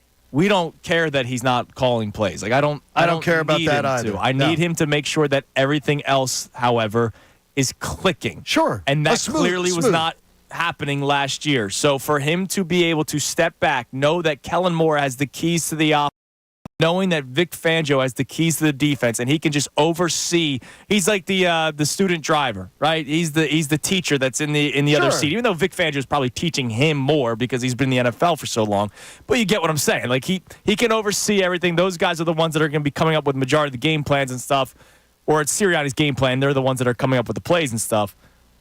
I'm cool with it. It's just, man, he can't help himself with this. He can. You know, my brother. Well, it's my brother's, I could go back to, I Keith Jones could really end on it. I coached championship clubs. Yes, I you could tell did. about my high school championship clubs and my club hockey championship clubs and the expertise that I had to be able to use it. It's just bad examples. They are not applicable. It's not applicable. You know what I want him to do? I want him to be his genuine self as far as the administrator of this team. He's got great positive energy. Got that Ted Lasso-ish quality. Yes, absolutely. Be the administrator. Make sure that communication is supposed to be your number one thing. The number one That's thing. his number one. That's his 5 core values. And last year, communication was incredibly poor, and players, coaches, and otherwise have referenced it. Communicate, connectivity. So I would suggest as long as Nick works on those things, I think he can be really successful with it. I really do. I'm willing to clean the slate and do it because I do believe he's got those qualities in the holster. And then he talked. So Jalen Hurts obviously yesterday said that there's 95% new offense. Here is Nick Sirianni talking about Jalen Hurts learning the new offense. Yeah, I think he's done a really nice job adapting to, some of the different things that we're doing. And, some of the different, there's different concepts. There's similar concepts. But in those similar concepts, sometimes we're asking them to read it differently than we have in the past. And there's similar things with the way the routes are being run. And there's some differences of how we've run it in the past as well. So there's just all that goes with how, the play is supposed to be designed. All right. He's learning it well. I don't need to hear that there's some things in the past that we're going to still be using. I don't need to hear that. I think Jalen Hurts, there's 95% new things, tells you all you really need to know. I take more from what Hurts had to say than what Sirianni had to say about the new offense. Well, the one thing is immediately he's going to be, if I look at a Kellen Moore offense and you look at his history, I would expect he'll be under center half the time. Maybe even more. Okay. He's going to be under center a lot. We've never seen that. Right. We just don't see that. Unless it's the tush push. Do we even see that? So all of a sudden that changes the entire playbook. Yeah, it does. It's going to make, I think it's going to make him so much more dangerous. But he's always been put in what I know a lot of coaches will refer to as Kirby Smart. Nick Saban at times is we get a little too simpleton in the offense. And last year was simpleton. The quarterback's got to be in the shotgun. Got to be in the shotgun. Got to be in the shotgun. And players spoke out anonymously to Derek Gunn that it was becoming predictable. And it limits what you can do with the playbook when you're running shotgun. It's not as good as running under center as far as options. Right. Just as far as options. There's more things for a defense to potentially be worried about if the quarterback's under center. All right, Completely. What do we have on the text line, Connor? And then we'll pull another question out of the hat. All right, I got to weed through all these red and not red texts from the wedding. That's good. We do need Taylor Swift texting yet on red? Honestly, it's about a 50-50 split. Is that right? Yeah, this does exist. Okay. The people who haven't heard of it are absolutely flabbergasted it's a rule. So that's us. And the people who have heard of it say it's a dumb rule. Okay. No. It's rules about what colors you can wear seem dumb. Like Right. sort of like where the Eagles going over to Brazil and not being able to wear green, but that's all right. Oh, well. Yeah. There's dumb colors. That's That's more than just a But rule in a wedding. This is go on. This is clearly a thing that people have heard of and have enforced in the past. Okay. So I think we need to break that trend. Okay. Now to Yeah, the I actual agree. football. Let's talk a little bit about what's going on with the Birds. And people are still talking about this Jalen Hurts thing, right? Yeah. Listen to this from Frank from Philly. All right, Frank. Guys, come on. He's top 12 to 15. He's not top 1 to 8. You guys are reaching. One good year in the NFL, can't read a defense, can't throw between the hash marks, holds onto the ball too long. The last 2 out of 3 years, Todd Bowles All right, exposed Frank can say all that stuff, right? He was more of a one-read quarterback last year, right? He kind of reverted back to what we saw in 2021. But my question for Frank, and if you can text him and ask him to follow up, and we will give him the time. Damn it, we still have 2 hours and 20 minutes of the show. I need to know every quarterback that's Who's ahead of him? Because if he's 12 to 15, like we did not say Dak Prescott. That means Dak is probably ahead of Jalen Hurts in Frank's mind. I am not taking Dak Prescott. No, me neither. That means he probably thinks Jordan Love is ahead of him. I have in front of me.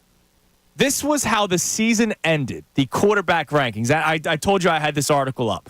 The NFL.com did the power rankings of the quarterbacks. And I'll start at 20. They had Russell Wilson 20th. Justin Fields was 19th. Geno Smith 18th. Justin Herbert was 17th. Remember, he was hurt. Joe Burrow was 16th. Trevor Lawrence was 15th. Baker was 14th. Hurts was 13th on this list. He was not top 5, top 10 on this list, but this was power rankings. This is not what they believe as GMs. Flacco was 12th on this list, right? So, Flacco would clearly not be in the conversation this year. That is correct. Love was 11th. Kirk Cousins was 10th. Mahomes was 9th. Stroud, Purdy, Goff, Tua.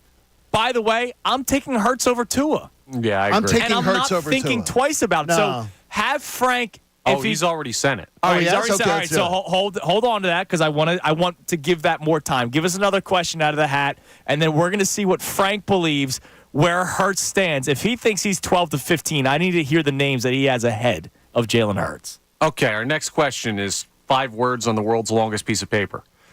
Could you umpire an MLB game? Yes. Wow, very confident, quick Wow, answer you from didn't even Salciunas. hesitate. Did you ask me would I be good at it? Okay, come on. No. You got to. Could you do it well? Yes. One game?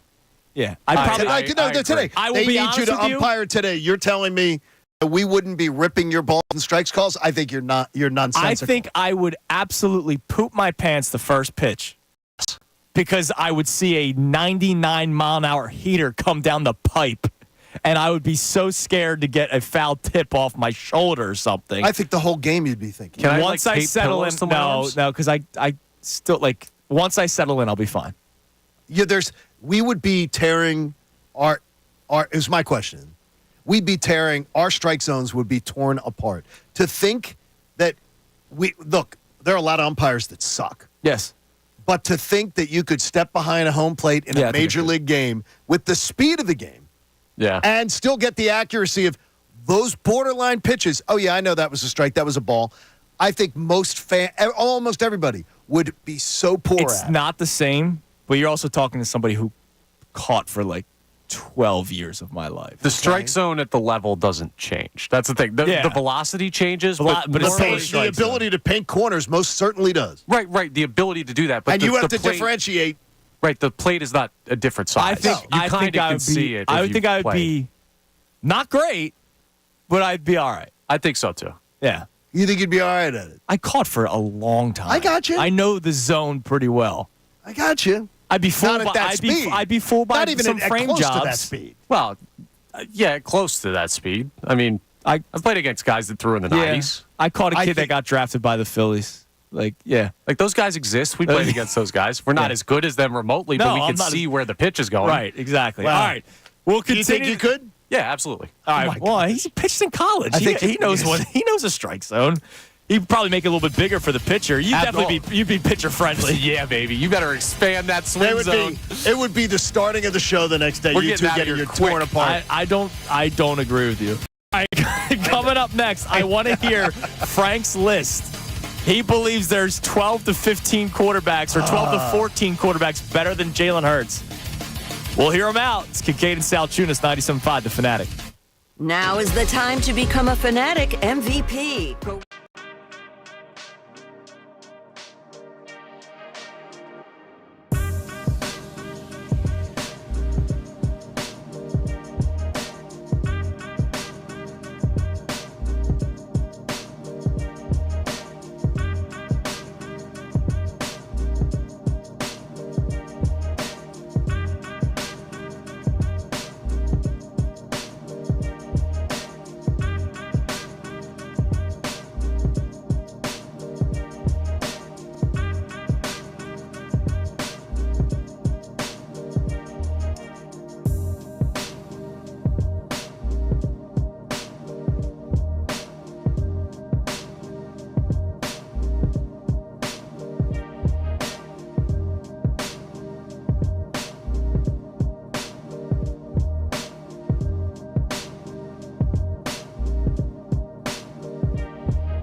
As we day, it's today's headlines with Connor Thomas. We'll have more questions out of the hat, but John just told me during the break, and this will be our 8:10 piece. That's our juicy piece of the day. Juicy. You were getting ripped on the best show ever. Yesterday? I was getting crushed on the best show. My phone was blowing up. I was napping. Okay. So I woke up and they said, "Man, Tyrone's angry." I said, "I listen every day. Of course he is." But they're like, "No, he's angry at you." Okay. When I tell you what he's angry at me about that I said yesterday, I believe the two of you will both not only support me in brotherhood of shows, of course, but you will roll your eyes that it was even a debate, that it's even debatable. I will say. You heard it? No, I did not hear it, but history's not on your side because the last time I heard someone say in that room, I trust that the people on the show will defend me, was Andrew with his Rojas stuff. Yeah, and you guys didn't defend me. No, we threw him under the bus. We went with Tyrone on that one. Yeah. All right, how about this? Yeah, you guys both took ice picks to my Achilles. How about this? Wrong. I'm willing to just go. I'm willing to put cash on the table. Well, now, saying that you will. There is no way you will disagree with my point of view. Compared to not only do I get to disagree with you, but I get cash out of it now. That's a good deal. That's going to be but you have to show character. Are you willing to just lie? We will find out. Honestly, you'd have to lie to disagree with me. Okay. All right. So that we'll get that at 8:10. There you go. So today we have a couple of topics on hand. We'd love to hear from you. 610-632-0975. You can call in or text in. Our first topic was what are reasonable expectations for the Eagles offense in 2024? Because Jalen Hurts talked about how the offense is 95% new, which I think we all agree we're happy that it's 95% new and not 95% of the same. I'm giddy. I'm giddy hearing this. Yeah, me too. So, but obviously there's the built-in excuses already. It's another new coordinator. They're probably not going to play in the preseason, blah, blah, blah. And I hate all that kind of stuff, which is why I'm not doing excuses. I'm holding him to a higher standard. But I know I might be a little harsh, so what are reasonable expectations for the Eagles offense in 2024? John says better than 2022 is a reasonable expectation for you. How about this? I'm willing to guarantee it. Jeez. I'm willing to I think I'm ready to put the G word on it. Yes, this is going to be a better offense this year than 2020. Than 2022? Yes, because I like Shane Steichen a lot. Shane Steichen's not Kellen Moore. Not calling a game. Okay. Kellen Moore calls a better game than Shane Steichen. That's going to be something that's going to be really fun to pay attention to all season long. It will be. And look, we're going to do it. Yes, absolutely we will. The SB or B conversation is going to come up at some point this offseason. I'm just hesitant to do it, but I know it's going to come up. But the other thing that we got into was if we were to redraft, we put our GM caps, not our own personal biases. If we were to put GM caps on, how quickly or how long would it take for Jalen Hurts to be taken off the board if we just did strictly quarterbacks? We're not doing any other positions, just quarterbacks. And we'll mix in other positions as the show goes on. Oh, by the way, we still have a whole off season to do other positions, right? We can. I have a feeling I don't think we're going to be past what do you think we might today. Yeah, we might do that. We'll see. Exactly. So we also did our own personal belief. And the three of us all have Jalen Hurts in at least the top 8. We had a texter, Frank, who said we're crazy and we're probably a little green goggled. He doesn't have Hurts even in the top 10. He said, 12 to 15? That's correct. So I need to know who he has ahead of Jalen Hurts because now you're starting to get into Jordan Love, Dak Prescott range. And look, Jordan Love might be ascending, and Dak Prescott has had a good NFL career that just has amounted to championships. Absolutely. But he himself has had a good career. He's going to get paid after this season. But where does Frank have Hurts? He gave us 11 names that he would have above Hurts. Okay. So he puts him at 12. Yes. Well, 12 to 15, so there may be other that are close Well, to him, if he gave us 11 names, then I'm going to assume he has him at 12. But I don't think this is in any particular order. Okay. Mahomes. Fair. Lamar. Fair. Aaron Rodgers. Fair. Joe Burrow. Jared Goff. Jordan Love. C.J. Stroud. Justin Herbert. Matt Stafford. Josh Allen. And one more. Dak. Trevor Lawrence. No way. You're Wait a asinine. minute, that's not 11. No, that is 11. It is? Yes. It's 11. Herbert and Lawrence, no. You absolutely. So I would like to know. That's ridiculous. I want you to send another Trevor text. Lawrence? Why Trevor Lawrence over Jalen Hurts? Because if you're going to give me upside or something, I don't want upside. I don't know want You want to upside just tell crap. Frank to call? Honestly, yeah, sure. I know it's the old school of doing things, but Jalen Hurts, I know has been better than Trevor Lawrence. and I still feel good that he will continue to be better than Trevor Lawrence. I cannot allow him to put Trevor Lawrence. It's his list. He can do whatever he wants. I can't believe anybody would have Trevor Lawrence. Like we're in ready to win. Right. Yeah, you're not allowed. Trevor Lawrence should not be ahead of Jalen Hurts in anybody's quarterback list at all. At all. He's done nothing to deserve that. And there was one other name, Jordan Love. Look, I have Jordan Love on the similar tier as Jalen Hurts. We've done the tier conversation. You have I still have Hurts ahead of Jordan Love, though. So do I. So I disagree vehemently with two of those names, which would put Hurts at 9 at least. But again, it's his list, so Frank can say whatever he wants. I just think that's crazy talk. All right, coming up next, we reset the show. We get more reaction. 8:05, today's headlines with Connor Thomas. And at 8:10, following today's headlines. Show on show? I guess show on show crime. I'm saying that you will have my backs. Well, I feel like I should have your back. You should, but even though you guys stabbed me in mine. It's Kincade and Salciunas, 97.5 The Fanatic. Fanatic Sports Update. 95%.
this Fanatic Friday. Love it. Love a Fanatic Fridays Friday. are great. Is that Presented why by- you're dressed like that? Yeah, absolutely. I will be doing this all summer long. Look Get sharp. used to it, man. Look sharp. Presented by Pump Man Philly for 24/7 emergency repair, pump replacement. Count on Pump Man Philly, the guys who know to fix your flow. By the way, I just showed John a picture of my wife wearing a red dress at a wedding in 2017. Now, Christy, of course, looked like a knockout in her red dress. Yes, she did. But She, I guess, was it a violation for her to wear that red dress? according to the I'm looking at wedding etiquette and I'm looking at all these. Yes, is what it says. She looks great in it, though. That's all that's important. I'm sure the bride looked over and goes, "Damn." Yeah, but I'm sure Look at she this didn't, beautiful I'm sure blonde she didn't showing care up. because I don't think anybody cares about that rule. That's one of the weirdest rules I've ever heard. You've never heard of No! someone standing up the bride Well, as yes. far as distracting from the bride? Well, the white dress is the only rule I know of. Okay, no, you've never heard of, though, that you're never supposed. That's why bridesmaids' dresses are always ugly. So they're not supposed to upstage the bride. A beautiful woman like your wife in a red dress, that's going to turn heads at a wedding. It's going to turn heads. I don't know, man. I don't want the bride to play a soft schedule. The power index on who she's competing with. Come on, man. What are we supposed to give her the easy Absolutely. street? That's a great on point, wedding Connor. day. On wedding day, it's supposed to be back off. All right, so we have today's headlines with Connor Thomas coming up at 8:05, and then also we have something. Oh, we have yeah. show on show crime apparently at 8:10. So Yes. I'll let John have the floor because you told us the best show ever was ripping you. So I we'll I hear had to go about back that. and listen to some of it. All right, so we'll Yes. hear about that real quick before we get to today's headlines. I Sure. meant to get to this last segment. Is anyone actually rooting for the Boston Celtics? Why is this even a question? Like I why, saw like, it why all is over this even a social question? media yesterday. People don't who want you got? Who you got in the NBA Finals? right. First of all, you don't have to root for anybody. No, you don't. You could ignore it if you want. Yeah. And I watched around 25 minutes of it. I'm sure if you have I know you took the Mavericks on your I took the on Mavericks. your app. I did plus 180. So like you're rooting more for the I'm Mavericks rooting to for win. them, but I will probably. I don't know how much of this series. If I watch more than 45 minutes of any game, I'll be shocked. Now, if it's a game 7, I'll be. But did you? So you're confused about people rooting. Did you hear the Yes. reason why? Why? There are people that don't want to root for the Mavericks. Why? Where do they play? Dallas. Oh, that's stupid. It's That's just. so stupid It's because it's two we have no totally rivalry. different. Yeah, we have there's no not- rivalry with the Dallas Mavericks. Cowboys fans are Mavericks fans. They're But- Lakers Dude, fans. even And if Yankee they fans are, and- the Celtics are your rival. The Mavericks aren't. The Mavericks are irrelevant. To Like, you. I mean, against the seriously. Dallas Stars. Like, right, nobody exactly. cares about right. the like, Dallas Stars who cares? Like, You do not root ever for the Boston Celtics. yeah, but Like there a- are like a people that rooting are interest for the thinking of- Celtics? people Like- think about it because they don't want Cowboys fans to be happy. It doesn't matter. It's We're two not totally in. different- We're not in any kind of fight with the Dallas No. Mavericks. I asked before the Eastern Conference Finals was set if it's Knicks Celtics, will there be a part of this fan base, the Sixers fan base, That would rooting, pick a certain side. rooting for the Celtics because they hate the Knicks team and the way they played them in the series so much? And I got ripped for that. That's way more valid of a question than what the Mavericks. Right, like, Yeah, that's the a Mavericks. That's a very valid I question. don't want Absolutely Cowboys would fans root- to be happy. Then No. so what? You want Boston Celtics fans to be happy? Who have been No. happy enough, by the No. way. Yeah, no, screw they're, the Celtics. They're happy enough. I want the Mavericks to win. I want my boy Luka to get his ring. You know. That's unbelievable. I want Kyrie to win and step on Lucky's head over and over. Yeah. and over Yes, again. absolutely. So they I'm in escort him favor out of of that. the stadium. I just can't believe I saw that on social media. That's actually up for debate because Well, you know what was funny? Dallas thing. is there was one day on middays with Bob, okay. and I think he was working with Amy that day. He said the only thing that he could ever say good about Boston winning was the champion hasn't made it out of the second round for a long time the next year. Interesting. Whoever wins the NBA title has been like flaming out. Like the next year they don't make it out of the second round. And I remember, and Bob hates the Celtics. Yes, he does. Bob has a visceral hate for the Celtics, but he did bring up that point that when a team wins in the NBA, it doesn't tend to be anymore. Well, it tends to be a little bit of a flame out. Unless you're a dynasty. But you would never see Bob Cooney rooting for the Celtics. no, of course not. No. All right. It is 8:05. Time now for today's headlines with Connor Thomas. Today's headlines with Connor Thomas. Hello, Connor. Hello. How are you guys doing? I'm Doing great. well. How you doing? Well, you're going to be a little bit nauseous here in a second. I sent you guys both a picture of this. It's been circulating around social media. So when teams go international, Do I really need to look at it? Yeah, you do need to look at it. you need to look at this. If you haven't seen it, it's crazy. and Send a text. yeah, How do I work this thing again? you open up your message. Oh, this is horrible. And sometimes you see like weird gear be made for occasions. Like you have the Abbey Road bobblehead stuff for the Phillies and things like that. And like some of it's cool, some of it's kind of corny, and then some of it's this. There is a shirt. It's a button-down shirt that is on sale over in England for the matchup between the Phillies and the Mets. Okay.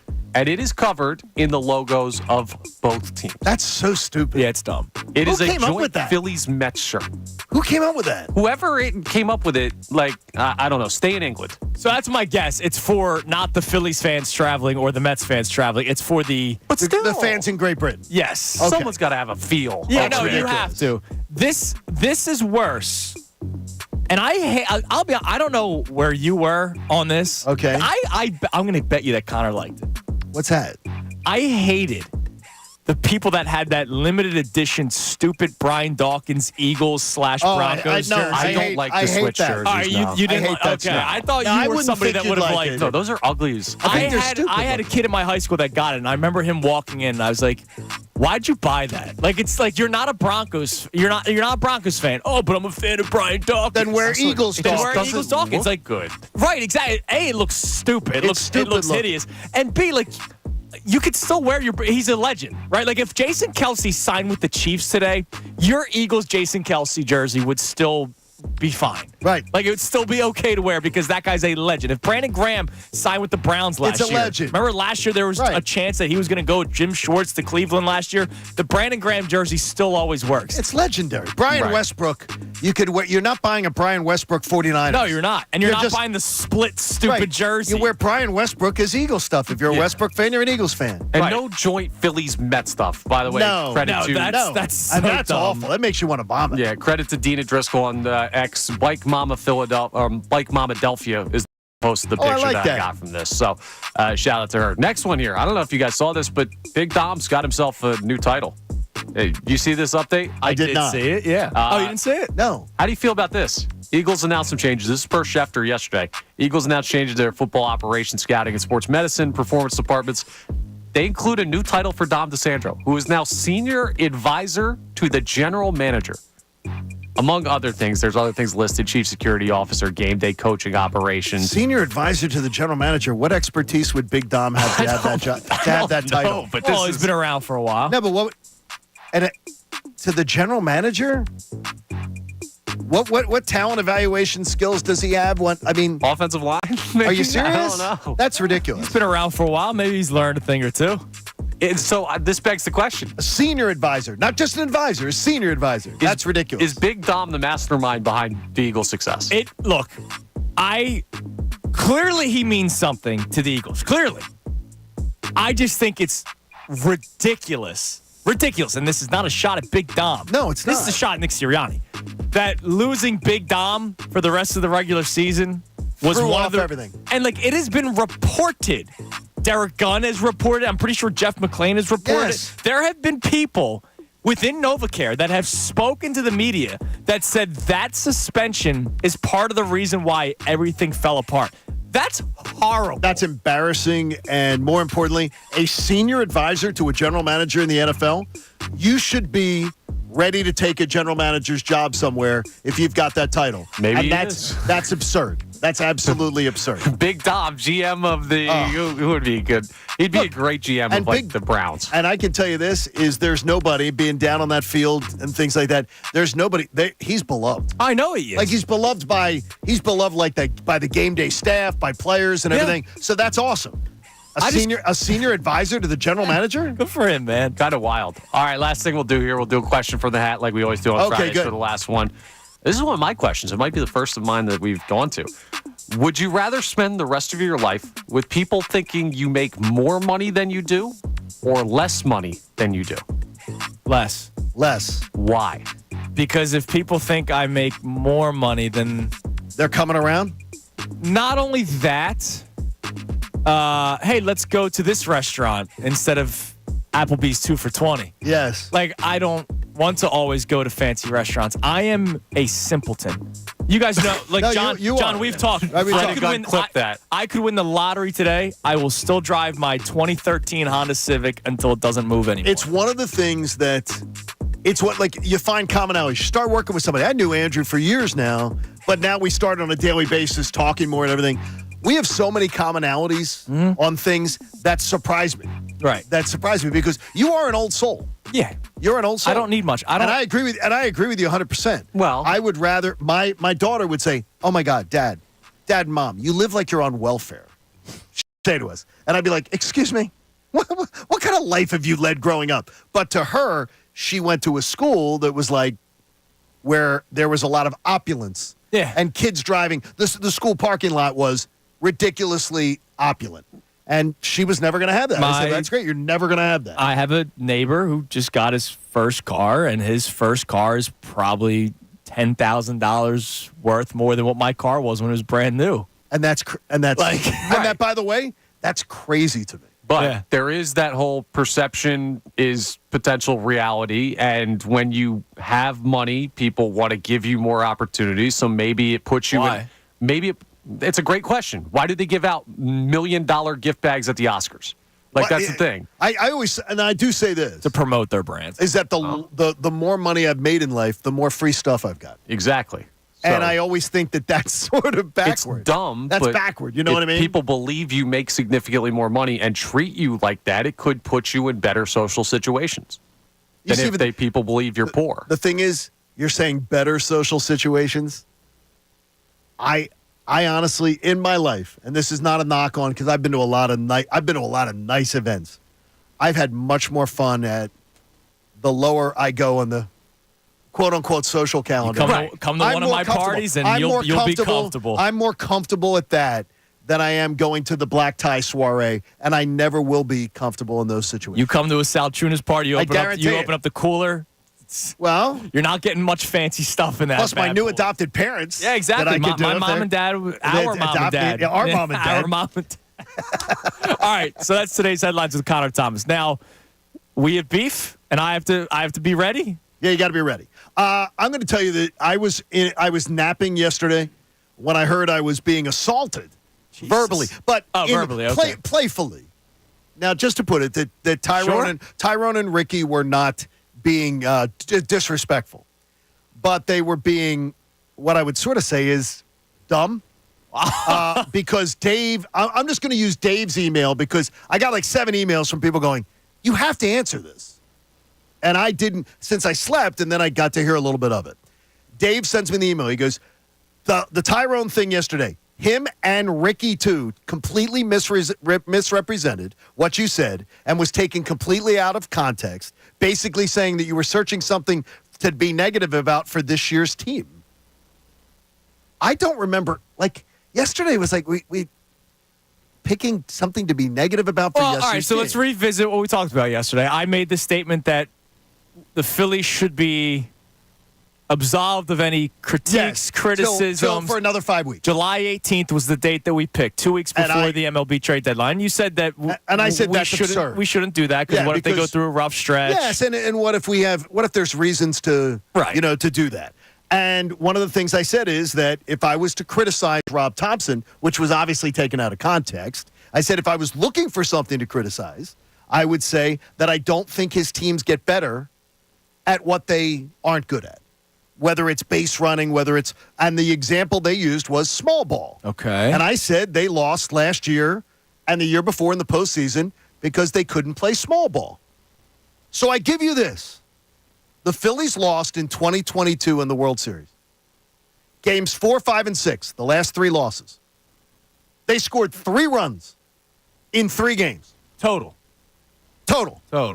On 9 total hits in 3 games. That's pretty bad. 9 total hits in 3 games of a World Series. Oh, and by the way, they struck out 38 times.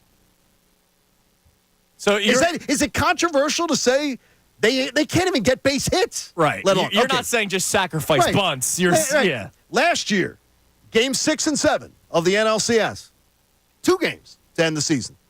At home, they scored 3 runs in 2 games on 11 total hits, a little bit better, with 21 strikeouts.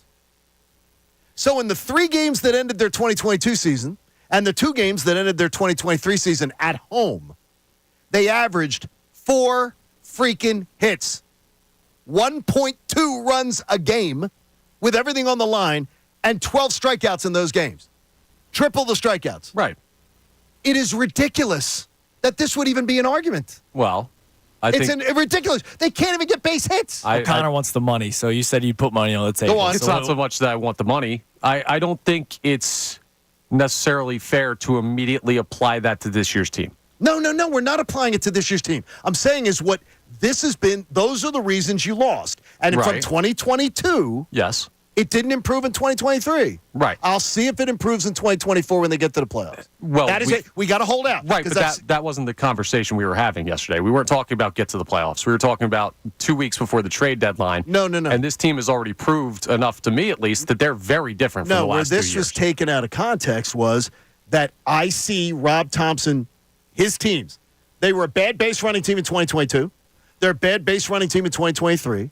And in 2024, they are still sloppy. Right. I think they've been slightly better, but they're sloppy. That was what the point was, is that when 2024 playoffs come, we'll see if they can string together base hits. And they can manufacture runs, because they certainly Which couldn't. they are doing more They're of doing this more of it in the year. regular season. We'll see Right. it in the playoffs. We're not talking about April and May. Okay. But the bottom line is, it was also pointed out, they didn't lose because they couldn't play small ball the last 2 years in the playoffs. I just showed you. That is exactly why they lost. That is exactly why they lost. Kinda. They averaged 4 hits a game. Yeah, but I think you're simplifying it a little bit. It's not just that You mean just factually? Is No, like the no, facts Don. like bad? No, you're just picking one reason and saying it's the reason. There's more that goes into okay, so it depends on what we are using small ball as in terms of terminology, right? Like, Correct. Like, I don't think John means getting on first base, and then bunting sacrifice someone bunt. to second. Like, they were reliant on the home run the last 2 playoffs. You saw it in the NLDS against the Atlanta Braves. There were a lot of long balls being hit. Maybe not so much 2022 because Nick Castellanos had a couple RBI singles, I remember. 38 strikeouts in the last 3 games of a World Series. That's too many That's way too many strikeouts. And you were no hit in one of those games. Yeah. That's pitiful. And last year, 21 strikeouts in the last 2 games at home. And you scored 3 runs in 2 home games. And to your defense, not that I just have to come to your defense, but to your point, they themselves, the Phillies themselves, have talked about their approach at the plate in those final 2 games. I heard it in spring training when you were down there. And how they changed it this year, and how during the offseason when they were doing BP, they were actually they were throwing balls in batting practice to see if guys would take the pitches and not just throw Chase fastball. rate. They brag about the chase rate. Right. So John's got a point there where they did change their entire approach going into the season. And I'm going to say, Connor, though, is that you're complicating things. They averaged 1.2 runs a game in their 5 elimination games. Well, and when you're not winning when you score 1.2 runs a game. Right. Reasons great teams lose to lesser teams is normally complicated. It's normally not just one thing went wrong. It's a lot of stuff. Like, the approach to me is so much more than just they can't play small ball. I think that team could play small ball. I think they got cold and had a rough approach to get on base without hitting the ball because they didn't walk a bunch. They never changed their approach. They never They changed. never made an adjustment in their approach. And it's great when you're hitting the ball, right? When Castellanos was red hot in the NLDS, and then his first at bat against the Diamondbacks was another home run. And then he did nothing the rest of the time. He's swinging for home runs when the pitches were in the other batters. I got you. But choosing not to or having like a bad approach is not an inability to, right?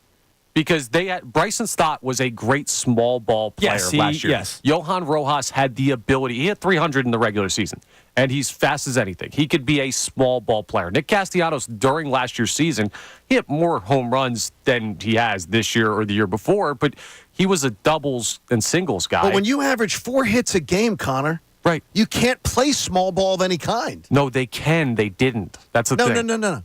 When you get 4 hits a game, that's your averaging.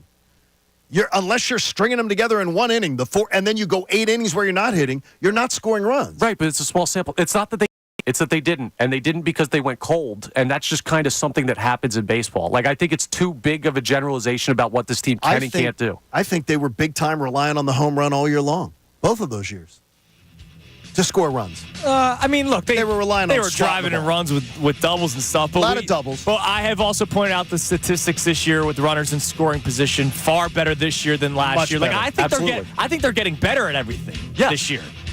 And so, to your point, John, come playoff time, if they play like they are in this regular season and it's not just all about the long ball, maybe they do win some of those tougher games where they're not getting as much offensively. As Darth Bader says on Twitter, I love that name. He goes, the guys are basically saying they suck at small ball without agreeing with you.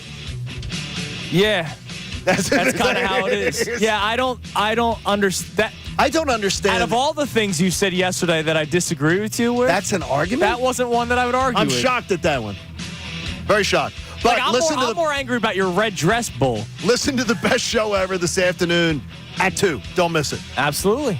All right, we got another question out of the hat coming your way next. You can climb in 610-632-0975 phone line and text line to answer today's questions. We'll reset those topics coming your way next as well right here, 97.5 The Fanatic. Fanatic Sports Update. Phil's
Washington Airport with nonstop flights to over 10 cities, including cities in Florida and San Juan, Puerto Rico. Go to Avelo Air, AVELO Air.com. It's 8:29 on Kincade and Salciunas. We run a tight ship around here, man, all right? We run a tight ship around here.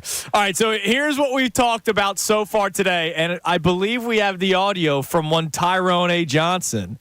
Attacking? You said verbally abused? It was done. There was nothing hateful, nothing, but very much attacking my point of view. Okay, so we'll play that coming up for you in a few minutes. I'm excited to hear this one. But here's what we started the show off with today, and we'd love to get more of your reaction. Let me know if we have any texts ready to go, Connor. You can text the show or call the show at 610-632-0975. Our initial conversation is in response to Jalen Hurts saying that the offense is 95% new. And so I asked the question, what are reasonable expectations for this offense in 2024? I've been saying for a while now, I believe they should be a top 3 offense. I am holding Jalen Hurts to a higher standard. I'm not giving him the excuses that a lot of Eagles fans seem to give him at times. You and I have had this discussion ad nauseum that we've never seen a quarterback get. I think he gets soft glove treatment compared to any quarterback I've ever seen in the franchise's history. And we still don't know if that's a good thing or a bad thing. We don't necessarily know. In some ways, it can be better, but it can be more reasonable. But like, he wasn't great last year. I still remember my man Jay, who I'm sure has texted Connor a million times today. Jay called in a few weeks ago and was like, "Wow, he had like 4 great games last year." I'm like, "Okay, he also had 4 bad games, and then everything else was kind of average." That's not what were the top. Okay, without the 4 great games. We said both Commanders games. Buffalo in the second half. Buffalo game in the second half was amazing. We gave him the nod for the Dolphins, I think. Oh, I think. Yeah, but he threw the pick 6 that made that game close. First Buccaneers game, was that one of them or no? No, I think it was a good game. It was I thought he had a good game. That wasn't a great game. It was a great game. No. I mean, look, let's not just throw the word great out for everything. Elite level play. He probably had 3 or 4 elite level quarterback games last year. Let me just think here again. I don't know. I mean, I'm looking at going games. Both Commanders games, he put up a ton of points. He did, and he was not the reason that those games were close. The defense sucked. Right, absolutely. Miami game, even though it should have been 31-7, it should have been 31-10. But he threw a pick 6 in that one. It happens. Yeah, I guess it can. And the Buffalo game second half, he was great. Yeah, I'll give him the Bills as a whole. I'll give him the Bills as a whole. Even though he was only great in the second half, I'll give him Bills as a whole. It's a game. He won them that game. He got Jake Elliott in field goal position. And I got to tell you, considering the stage and what was on the line, I think the Kansas City game, I'm going to say, though he wasn't great. It was a great 4 or 5. It was a great game for him. 17 is really not a lot. That's not that good, especially when there were 4 or 5 bad games. So he needs to play better this year. I think that he will, but I'm going to hold him to that. Sure. So we also did an exercise where we tried to figure out if there was a redraft of the quarterbacks right now, when would Jalen Hurts come off the board? And we did it for a one-off, a 1-year season. And from a GM standpoint, Hurts might be lower on the list, but for our personal beliefs, I still have Jalen Hurts in that 5 to 8 range. We all have him in that 5 to 8 range. Absolutely. And everybody's been in agreement, really, except for our man Frank, who I know he was on the line. We never got to him. I apologize, Frank. But Frank had him 11th on his list, which I thought it was a bit much. Or a bit. I think that's I don't think low. you can find 10 He had him behind Jordan Love and Trevor Lawrence. You can't have Trevor Lawrence ahead of Jalen Hurts. Trevor Lawrence cannot be ahead of him. Nobody should do that. Nobody can make the case. I also don't. I'm not sure you can put Stafford, but I had him right there in the conversation. I'm not sure I'd put Stafford ahead of him or behind him. So I have Stafford behind Hurts, but I've also believed that Stafford would be done the last 2 years, and he has proved me wrong. And you had One Rodgers, of these years, but you had Rodgers right. behind Hurts. Yes, because he's coming off the Achilles. And I do not. But I had not and taken. Also ayahuasca. I had not taken into consideration the idea of you're thinking coming off that major injury. And by the way, all jokes aside, did he follow the protocol that most players do after tearing their Achilles? No. I don't know what he did. No, he didn't. I don't know what he's up to. I don't know what Rodgers is up to, what goes on in his life. You know what he's up to. He's an enigma. He's in his, what, didn't he do the Darkness retreat. Yeah, the darkness retreat last year. And then he eats mud. And then he eats mud. Hey, and mud can be good. And Yeah, he's worried about tanning his No, that's backside. That's Gabe Kapler. No. He did that too. How about Gabe Kapler's TikToks, by the way? Gabe Kapler needs to. Why are you bro. watching Gabe Kapler's TikTok? Because it's all over everybody's feed. Everybody puts it up If there you're a because Phillies fan, exactly that's it comes why. up. It's on your- Do you not follow Philly stuff on Twitter, Mr. Locked On? I have not seen any Gabe Kapler TikToks. You haven't? You've not- it's been dude, inundated this it's week. unbelievable. Is it like him walk into the ballpark No, or it's something? him. Doesn't he It's do him pursing his lips at this screen. Yeah. Oh, he did dressing. He did a fit that? Yeah, bro. thing. I probably just scroll by that. Probably Grown stuff, man it's making probably stuff kissy that lips. it's probably stuff that Connor would do on social media. probably If anyone at this station It's Connor. would do what Gabe Kapler does on social media, it's Connor. I'll do anything on social That's media. no, but he's right. Just He's tweet right. dumb stuff. No, You you did did. do You did something before that we haven't talked about. I let it slide. Buttons down to his no. to his navel No, on vacation. we haven't talked about. Those shots, Okay, those well, are Gabe I don't even Kapler-esque. know. It was odd. Okay, move on. We'll move on. Oh boy. All right, we have the audio. We do have the so audio. John Kincade said that he was attacked Yeah, well, that's I physically. read to you word. Physically, if HR is listening, Silvana Kelleher attacked John Kincade. I don't know. I do not. I don't believe that Stacy, our HR director, listens to us. So here's Tyrone disagreeing with something John had to say on the show yesterday. John said something that, frankly, was one of the worst things a person's ever said in this industry. I don't want to overstate. They just swept the first place Brewers. And this morning, he decided to complain about the Phillies not playing enough small ball, and that was the reason they lost in the playoffs last year. When in actuality, the reason they actually lost in the playoffs, the real reason, it had to do with the fact that Castellanos, Real Muto, Turner, Harper, all of them choked at the same time. It wasn't about all of them hitting singles and not bringing them home. None of those dudes even were getting on base in games 6 and 7. Nothing to do with small ball. And this year, they've done nothing but small ball. They're not hitting home runs to win every damn game. They're winning with pitching and defense. This is the best Phillies team I've ever seen. This team is awesome. That is like, how can you take, what I would like to say is, how can you take a snippet of a morning so completely out of context? That's what I would say. And I know that Ty Johnson is a journalist. Yes. And to take something out of context, completely out of context. We were not complaining about the Phillies yesterday. It was we've been raving about the Phillies pretty much nonstop every day. Well, it's that it was the one thing of all the things that I said were good about Rob Thompson. I said, and if there's something that he's not good at, I don't think his teams improve on what they're bad at. We're going to find out this year if that changes. And I think that they're still one of the worst base running teams, as a couple listeners, thank you, I'm in my back. They're still one of the worst teams on the base paths in 2024. I will tell and they you right were now, in 22 and 23. like base running doesn't matter. It doesn't. Okay. It's might matter like in an individual inning, but ultimately there are. I can't tell you if there's ever been a team that's like, okay, we did not make the World Series because we were stacked, but we're bad base runners. But the idea that Ty's saying, and on this day when the team's playing this great, he decided to come in and rip.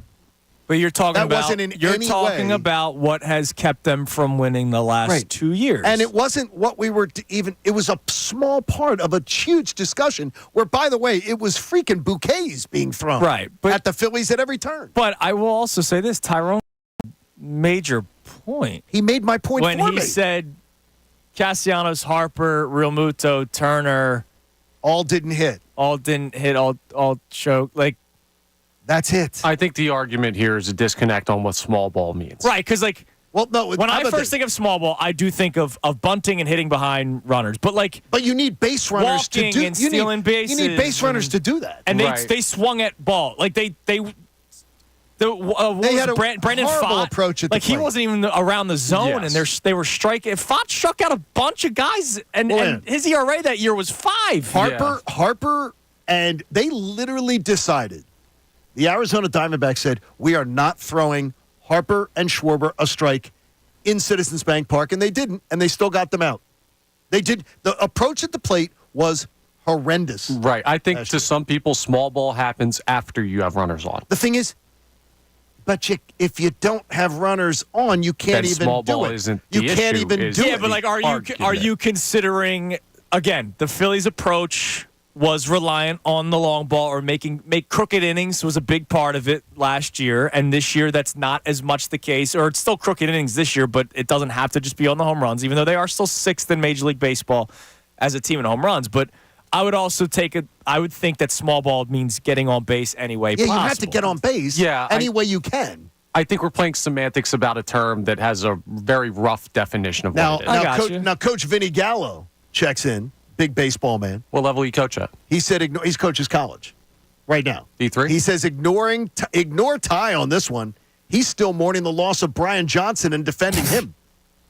I said, look, the Brian Johnson thing, the Brian Johnson stuff, I just can't even admit. That's a cheap shot. No, the Brian Johnson thing, I hear defense of Brian Johnson. He still does. I'm not saying still you're defense wrong. Brian Johnson. We've heard from Devontae Smith. We've heard from Jalen Hurts. We've even heard the head coach. Everybody is glad he is no longer involved with the offense. Everybody in the building. Now, much like with Bill Colarulo, is a Sirianni. He might be a cousin. Could be. I think Tyrone. There could be. There could be some love there. Same last name. I never thought. Never made the connection. I want to wrap never this up. Never made the connection. Just so we can move past this argument about small ball, whatever. Where that generated is what John said earlier this segment, which is Rob Thompson's teams don't improve on what they don't do well over the season historically. Yes. So I will ask you, is there anything this team doesn't do well besides like base running? No, I think this team is borderline perfect. I think this team is so far. No, but I still do. I know. I'm going to tell you too. I still think this team strikes out a ton.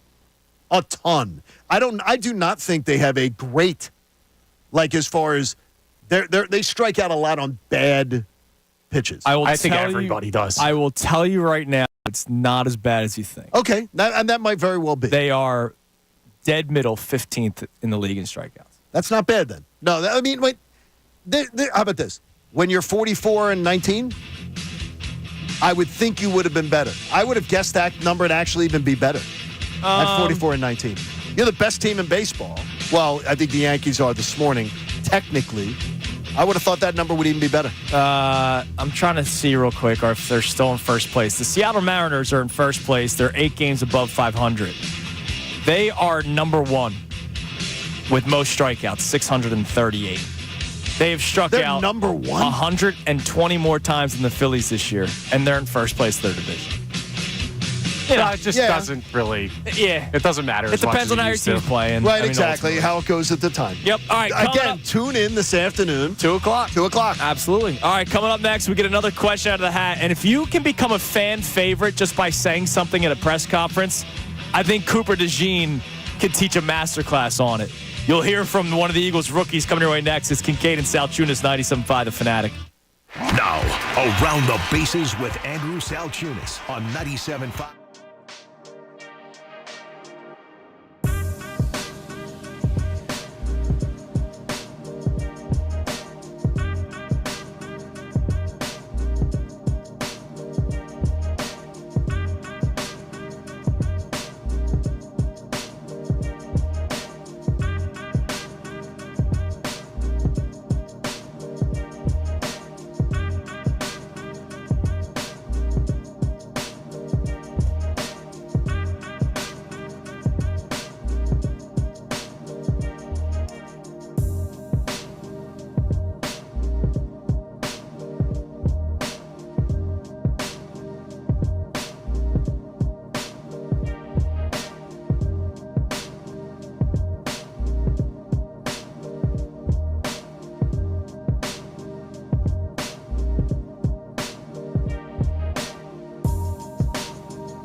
97.5 The Fanatic.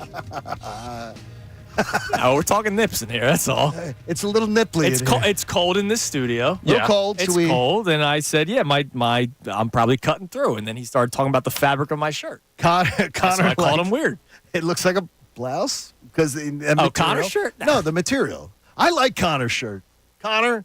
I usually never. Yeah. I usually am not the one to be backing you. I am completely backing you. I just think you could look like a character in The Sopranos right This now. is an undeniable good fit that I've got on today, and we're going to social media for it. So Haley's going to post it because Bob Cooney's been talking a lot of mess out there. Well, Bob, I think, hates everything you've ever worn. Bob hates everything I've ever done.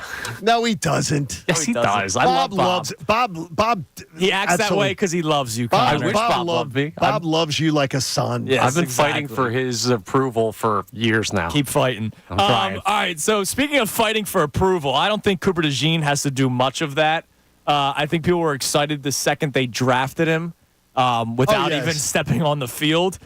But what was really, I think, a home run was what he had to say during his press conference yesterday, because not only do we love physicality in the city of Philadelphia when it comes to our football team, we also like not piss poor tackling, which is what the Eagles did all of last season. Oh, that's been a problem for a while. Yeah, but Not just last year was like horrible. No, it was horrible. Here's Cooper DeJean talking about what he's good at. I mean, you could say tackling. Yeah, but I haven't played football in a while, with full pads, full contact, so I'm excited to get back to that here. I don't think we'll be full contact in camp, but once that first preseason game, it's I'll be ready to roll and get back there and hit people. So he thinks now I do have to say this. Just caution. Okay.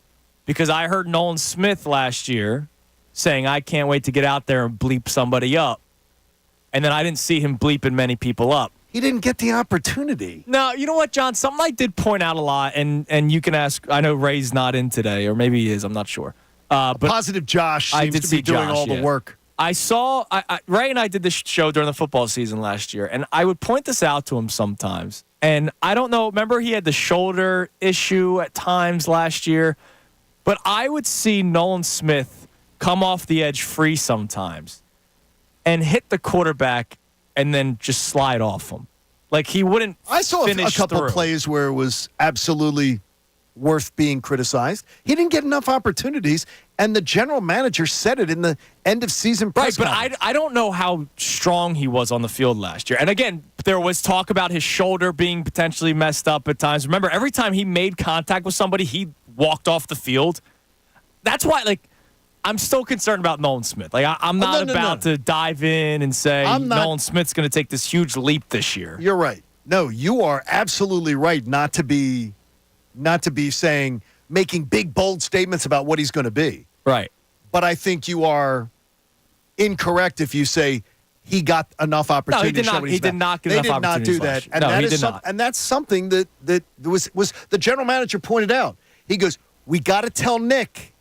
We got to get it through to Nick or something like that it's okay to pay young players. Yep. He did not get his opportunity, and they beat the wheels off guys that wore down as the season went along. Yeah.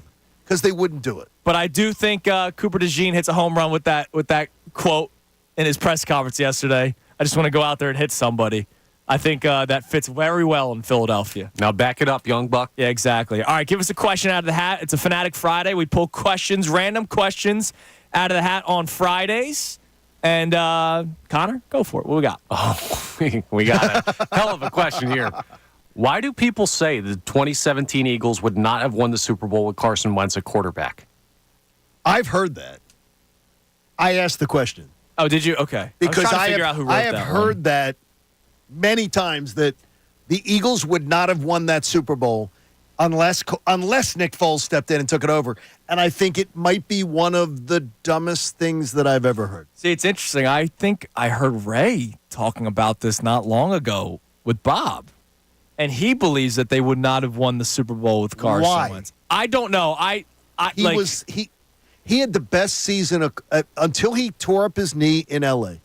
He had the best season an Eagles quarterback has ever had, and it's not close. He was going to win MVP that year. He would have been MVP. He would have been, and it's not close. I disagree with the sentiment that they would not have won had Wentz stayed healthy. I disagree with that. Wentz wouldn't have beat the Falcons? I can tell you this. I think it would have been better. I saw that Falcons team up close and personal all the time, and was there that day for the game. Covering it there both ways. He would have torn up the Falcons defense. This is a revisionist history conversation. This is people seeing the way Wentz collapsed and saying, well, the locker room didn't like him or this, that, and the other thing. They wouldn't have played the same way. In 17, they loved him. Exactly. Seems to be going well. They were better with him. Yeah, I disagree with that. And I've heard it too. You're not wrong, John. Like, there have been people that have said they would not have won the Super Bowl with Carson Wentz. And look, what Nick Foles did was magical. Oh, absolutely. We love it. And he clearly had a very good head on his shoulders. But at the time, so did Wentz. To your point, Connor, nobody knew any beefs with Carson Wentz. That Joe Santoliquito story didn't come out for another, year and a half. I remember Joe had the story right. Yeah, but that story didn't come out for a year and a half. So people ripped it saying it wasn't true. Those issues weren't happening yet. Correct.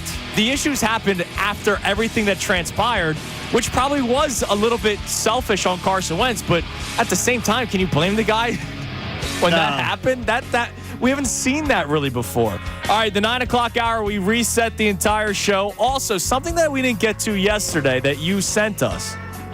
There's contract extension talks happening in Philadelphia right now. There are. We'll tell you with who and whether or not we like it next. Kincade and Salciunas, 97.5 The Fanatic. Fanatic Sports Update. Nick Sirianni's new role? I'm Connor Thomas, and this update is brought to you by PJ Wellhands. Have you tried PJ's brand new Backyard Smash Burger? I have. It is amazing.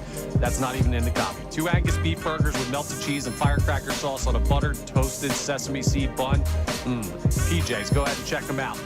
Nick Sirianni has a new kind of different role, with the Eagles this year, and he talked about it following the Eagles' mandatory minicamp concluding yesterday. Take a listen. When I'm not in there every single second of every single day, that means I'm around everybody else, right? And that's what you get when you're not so zeroed in with Jalen and the quarterbacks and the offense. Will that be a benefit for the Eagles this year? We'll keep you updated. The Phillies are officially on international soil. They touched down in England yesterday. They'll play the Mets in 2 games over the weekend, Saturday and Sunday. Game 1's at 1:10 p.m.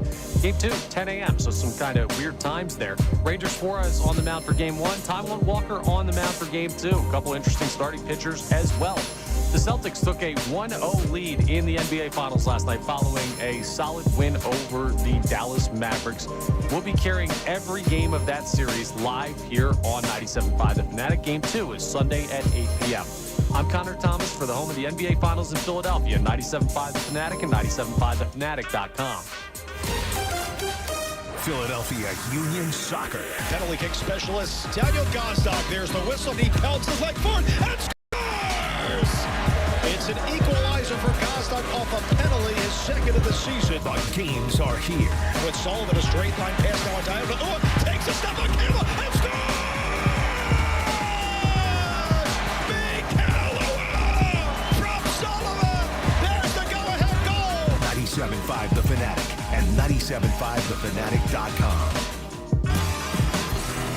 Concerts, festivals, family gatherings. There's an Everfresh juice for that. Shooting hoops, sitting on the stoop.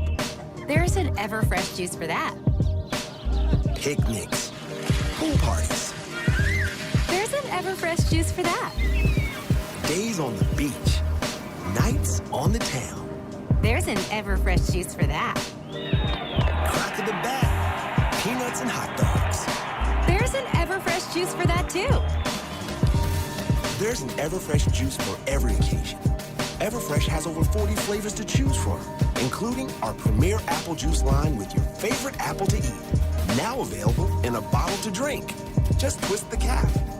Everfresh juices and juice drinks. Nature's refreshment. Look for your favorite Everfresh juice flavor at Tony and Nick's on Oregon Avenue in Philly. Everfresh juices and juice drinks. Nature's refreshment. Guys, Spring has sprung, the time of year when nature shows off its growth potential. Even the earth gets a little hot under the collar. But if the rise in temperature is not giving rise to you-know-what in the bedroom, low testosterone could be the cause. Hi, I'm Dr. Avi Donapel of Iron Mountain Men's Health. If you're ready to reclaim your energy and vitality, schedule a free consultation with me to discuss safe, effective, and affordable options. Visit IronMountainMen'sHealth.com. That's Iron Mountain Men's Health, the leader in men's sexual health. Shop the Sherwin-Williams 4-day super sale and get 40% off paints and stains from June 7th through the 10th. With prices starting at $29.39, it's the perfect time to transform your space with color. Whether you're looking to revamp your bedroom, living room, or home office, we have you covered with bold hues, soothing neutrals, and everything in between. Shop the sale online or visit your neighborhood Sherwin-Williams store. Retail sales only. Some exclusions apply. See store for details. For Philly, by Philly. Rand Spear understands your legal needs.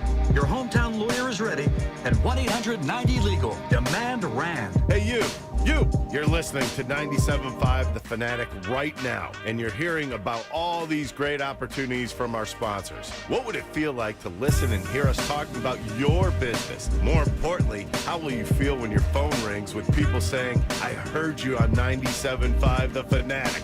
Find out how you can make that happen. Send an email to marketing@975thefanatic.com. That's marketing@975thefanatic.com. The next commercial you hear could be yours. Bob Cooney. Hey, join us after John and Andrew as we take a look ahead into what's going to happen with this Philly series over in London. We're going to have some people join us on the line. London. Let us know what the scene is over there. Also, Eagles spoke yesterday, particularly Jalen Hurts and Nick Sirianni. We'll take a look back at what they had to say because there was some major news in my eyes. Weekdays 10 a.m. to 2 p.m. 97.5 The Fanatic and 97.5thefanatic.com. WPEN and WPEN HD1 Burlington, Philadelphia. A Beasley Media Group station. Broadcasting live from the Comcast Business Studios. Powering possibilities. 97.5 The Fanatic and 97.5thefanatic.com. This is Kincade Salciunas, Philadelphia Sports Talk. 97.5 The Fanatic. It is 9 o'clock on a Fanatic Friday. Oh, can't wait. I already told Bob. I saw Bob Cooney during one of our commercial breaks. I was like, yeah, I'll be on the beach by 12:30. And he said that's the thing he misses most. Other than you, John. Is getting done at 10 o'clock on a Friday. It is a Fanatic Friday presented by Pumpman Philly for 24/7 emergency repair, pump replacement. Count on Pumpman Philly, the guys who know to fix your flow. 60th show of Kincade and Salciunas. Unbelievable. We're pulling a Cooney today. Yeah, damn right we are. No, we're pulling a Cooney today. We're going to go to little PJ's. Oh, nice. Have a little PJ's Friday. Okay. That's always fun. Absolutely. I love PJ. It's always great. Go for it, man. Enjoy yourself. All right, so here's what we got going on. Coming up in a few minutes, there's talk of contract extensions in Philadelphia right now, and it's a star player, and it's not Bryce Harper's contract extension that doesn't end for another 8 years. We'll tell you who, and we'll discuss it coming up in a few minutes, but here's what we've talked about so far. Have the text line ready, Connor. What are reasonable expectations for the 2024 Eagles offense? If we were to redraft the quarterbacks in the NFL, when would Jalen Hurts be taken off the board? And this Phillies conversation is also on the table. Look, I have no concerns about the Phillies right now. None.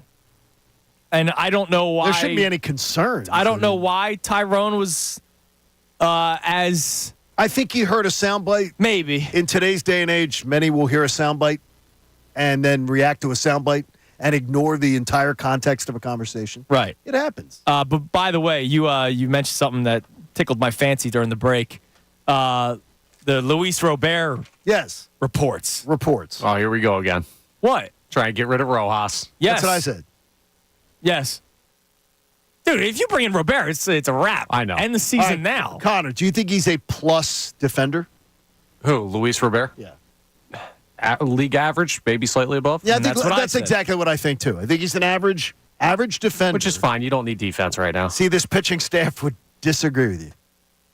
They would like defense. No, this pitching staff would absolutely disagree with you. with the two guys you got in the corners. I think they also, even though Castellanos has been fine. He's been fine. I think they would so also dependable. like run support. I would agree. Like Nolan won the other night. It was what, 2-0? 2-0. Imagine if it was like 5-1. Yeah. You know. Or imagine if balls drop in, those balls drop in center field that get tracked down. But you say the two guys in the corners. Like Brandon Marsh is an above-average outfielder. Yes, he's not as good as Rojas. No. But he is an above-average outfielder, yes. And Castellanos is on a great streak of errors, and I'm like, okay, errors mean you get to a ball to make an error on it, too. Like, guys can get more errors than you because they actually get the balls and then maybe deflect off a glove or anything like that. I would look at Castellanos as a league average outfielder this year. I think a little better. I'm actually going to say a little better. So what are we worried about defense for? Because I don't think he covers a lot of ground. By the way, Robert did win a Gold Glove in 2020. Well, so it's not like it's not bad. It's not like he stinks. But let's remember 2020. That's right. 60 games. I get it. That's a good point. But I don't know. Like he's good. He's a good outfit. He's not as good as Johan Rojas. But does what he do his potential? Well, what does he does offensively? Does that algorithm benefit more than Johan Rojas? I would like to make the case that it does. Also, one thing, as I told Andrew, Connor, when we were kicking around here, 3.5 years of control does make me smile if I'm giving up prospects. Yeah, for sure. 3.5 years of control is exactly who I would say. You always say you're like my man Les Snead. You're like F the picks. F the picks. F the prospects. Dude, I don't care. Like to me, if you tell me you're getting a guy with 3.5 years of control, I don't care as much about the prospects. Yeah, because you have you're not training for a rental. You're training for multiple years. Prospects for rental players, I always debate in a big way. I don't debate it on a guy with 3.5 years of control. Fair enough. And like obviously his biggest concern has been injuries. He was already hurt this year. Okay. He's only played over 100 games once in his career. All right, now for your vibes guys. So I'm checking out Mike North and some others that I know out of Chicago. They're all saying, well, if the Phillies were involved, Marsh is going. No, he's not. Then the Phillies aren't involved. Marsh is going. No, Marsh is going. Is Marsh an untouchable for you? He's not, but you don't get that much better by adding Robert over Marsh than you do Robert over Rojas. Like I think Robert has higher upside than Marsh. Yeah, I was almost going to say much higher. He does, but it won't just be Marsh. No, Marsh would be involved. They would need a major league outfielder, and they would take Marsh. Marsh would be the target. Interesting. Yeah, I'm not doing that. Okay. Well, it's something to keep an eye on. I mean, because this is one of those discussions, too, where how much do you value vibes? Marsh is one of the daycare. He's one of the vibes guys, yeah. Marsh is one of the vibes guys. He's one of the leaders. Because I've heard you can't get a better – you don't want to go and actually get a legitimate backup catcher because of vibes. I'll tell you, that's different. By the way, Stubbs made a hell of a play at the plate the other day. We got to give him credit. He really did. He made a hell of a play at the plate. He's on a nice little stretch. He is. He's got like 4 out of the last 5 games of the hit. I think he's hitting like 185 now and 190. It's climbing. That's all that matters. All right, give us a question out of the hat, and then we will talk about the looming extension. Interesting. For Joel Embiid. But what do we have out of the hat, Connor? All right, let's go with this one here. We all had a style crisis at some point in our life. What was that fad that we went through that everybody else is going through? That was my question. Yeah. Sounds like you have one. Well, I had the long hair. Down like the flippy Bieber flow. Yeah, I had the Bieber flow. So that was a big part of it. I mean, that was really it. Like I have zero style or fashion or swag or cool factor or anything. Yeah, you can keep going. Yeah, I will. I've never hid the facts. Who you hear on the radio is who I am in real life, baby. The long hair was the only thing that I ever did that was like, all right, that's what other people are doing right now. I had long hair. Not long, but absolutely more trimmed up than you, Connor. But like my hair was past my shirt collar, like on my graduation. That's not too long though. Not too long, but it was a flow. Yeah, it was a flow, and wore longer. Zubaz. You were a Zubaz. You know what Zubaz? Yeah, I know. You know what Zubaz were? Yeah. Remind me. Zubaz are the ones like you could get. I had Philadelphia Eagles like sweatpants. Yeah. They almost look like Tony the Tiger. Oh, kind of. They were all tiger stripes. Yeah, tiger stripes. But it was right. like, dope. You got Philadelphia Eagles colors, so it like had the green, the silver, the white. I had Sixers. I had Phillies colors in the Zubaz. The sort of parachute pants type of thing. Oh, you were an MC Hammer guy, huh? Like where pants that had a strip of fabric on them that didn't need to exist. Oh, dude, I had the that didn't need to exist. I had when I was younger, the pants that you could zip off and they turn into shorts. Oh, I didn't have those. That's a nice item right there. So there's but that's one that would get you being ripped. No, those were great in school because it would be cold in the morning. Then you go to recess, you're all hot. You zip off the bottom part. I had my daughter once watched a video of me appearing on a television show with a tight cranberry T-shirt and a linen jacket with the sleeves rolled up. Yeah, and she was like, "That's not my daddy. That's not my daddy."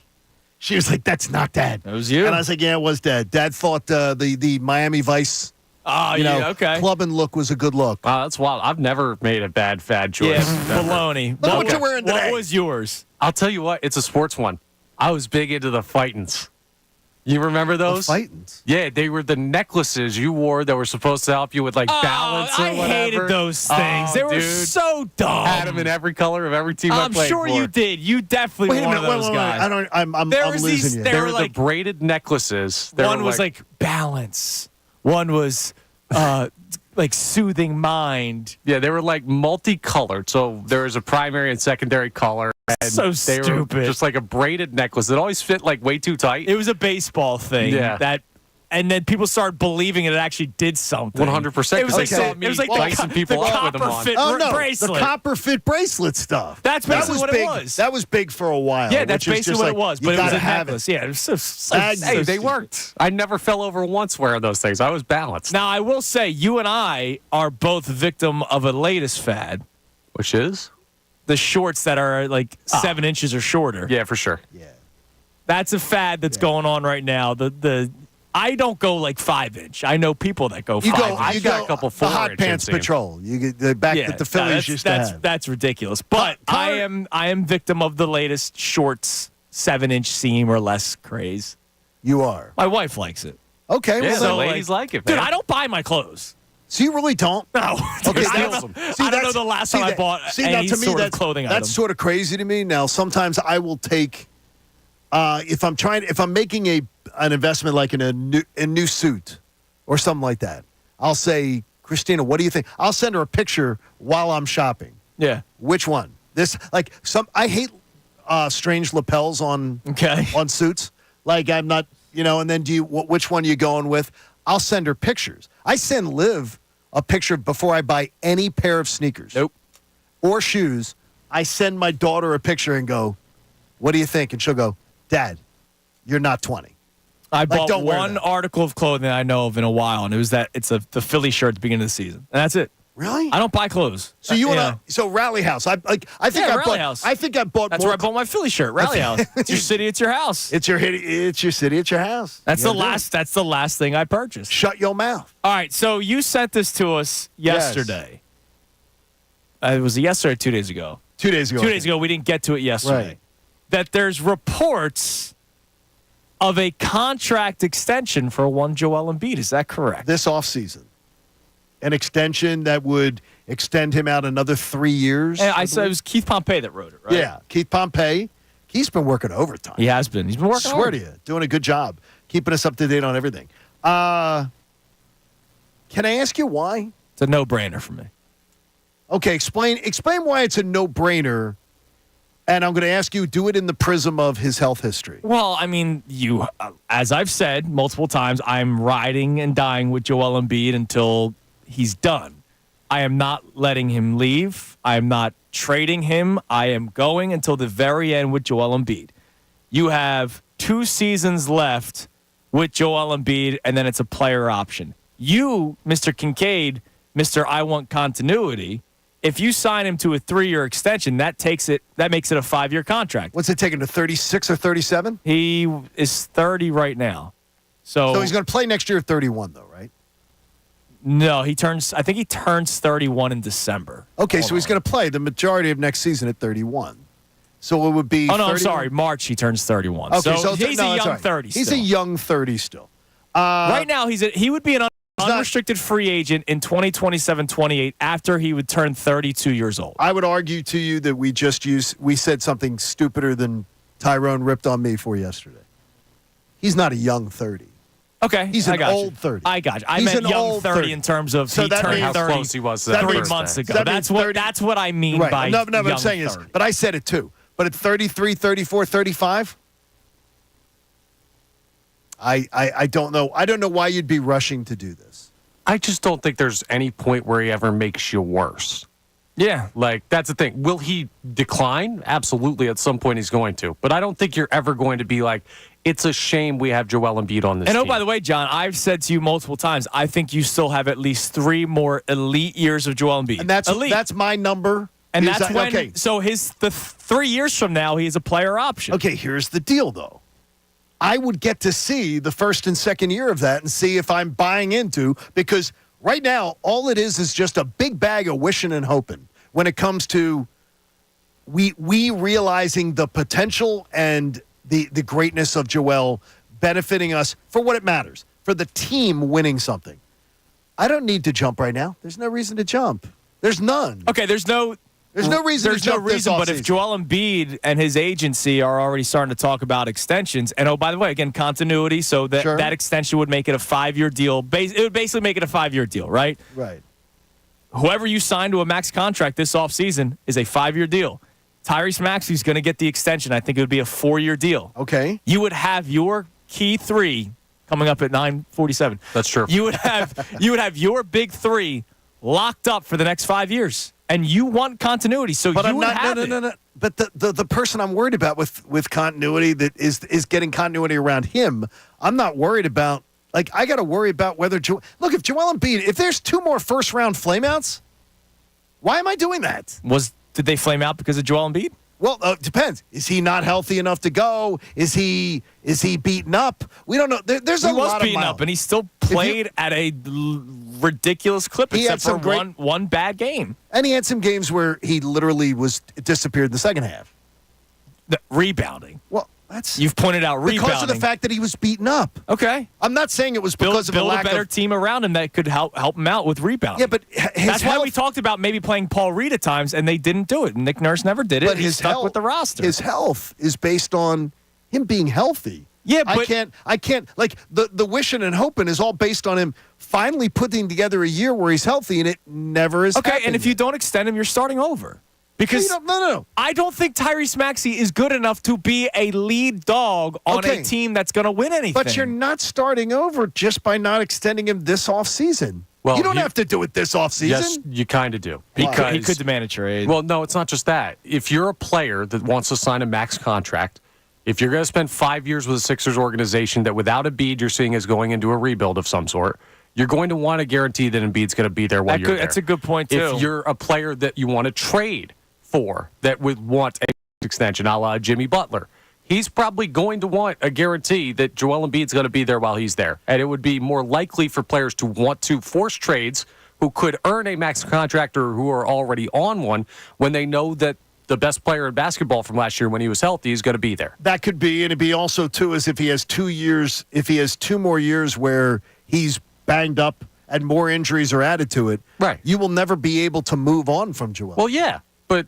you're screwed anyway. You're screwed anyway. If you don't have him, I think it's a rebuild. But you are having him. You could do this. You could do this next offseason. All right, you could see what happens. Or next you year. just get to the conversations now.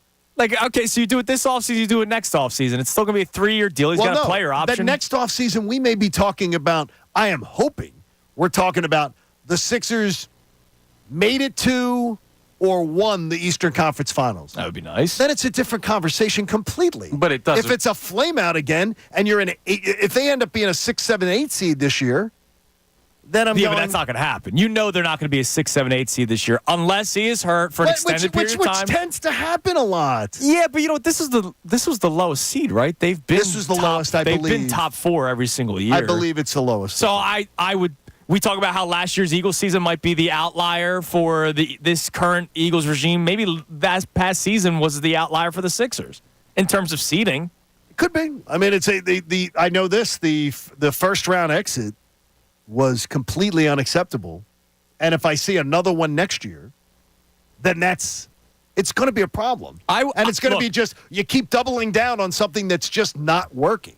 And then maybe what do? Do you just keep saying, well, he's a great player, you got to keep it around? I just want to see let next year play on. You got 2 full years before you have to worry about this. Well, I would never want to enter the year where my best player is going into free agency. Okay, then you have a whole calendar year. You have one minimum. more year. Yeah. Right. You got at least because 15. he does have a player option. He could opt out. I mean, look at what we're talking about with LeBron James and the Lakers right now. Like, I don't want to go into that year where he is a player option and he could opt out if he wanted to. And that makes sense. And go somewhere else. I would rather lock that down early. Let's go to Mark in South Jersey. Mark, you're on 97.5 The Fanatic.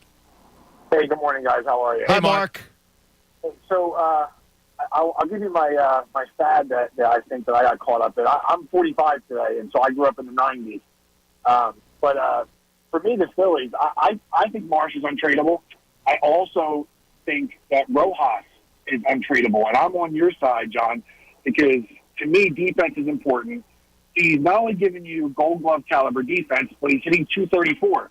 And if you would have told me in April, or before the season, would you sign up for a Rojas 234? We would have all. I said yes. I said anything over 225. Look, I'd sign up. I'm just going to say this, Mark. I don't think Johan Rojas is considered an untouchable player on all 30 Major League Baseball teams. He isn't. No, he's not. He's not. But for us, with our historically elite pitching staff so far this year, he is a major factor for that. So.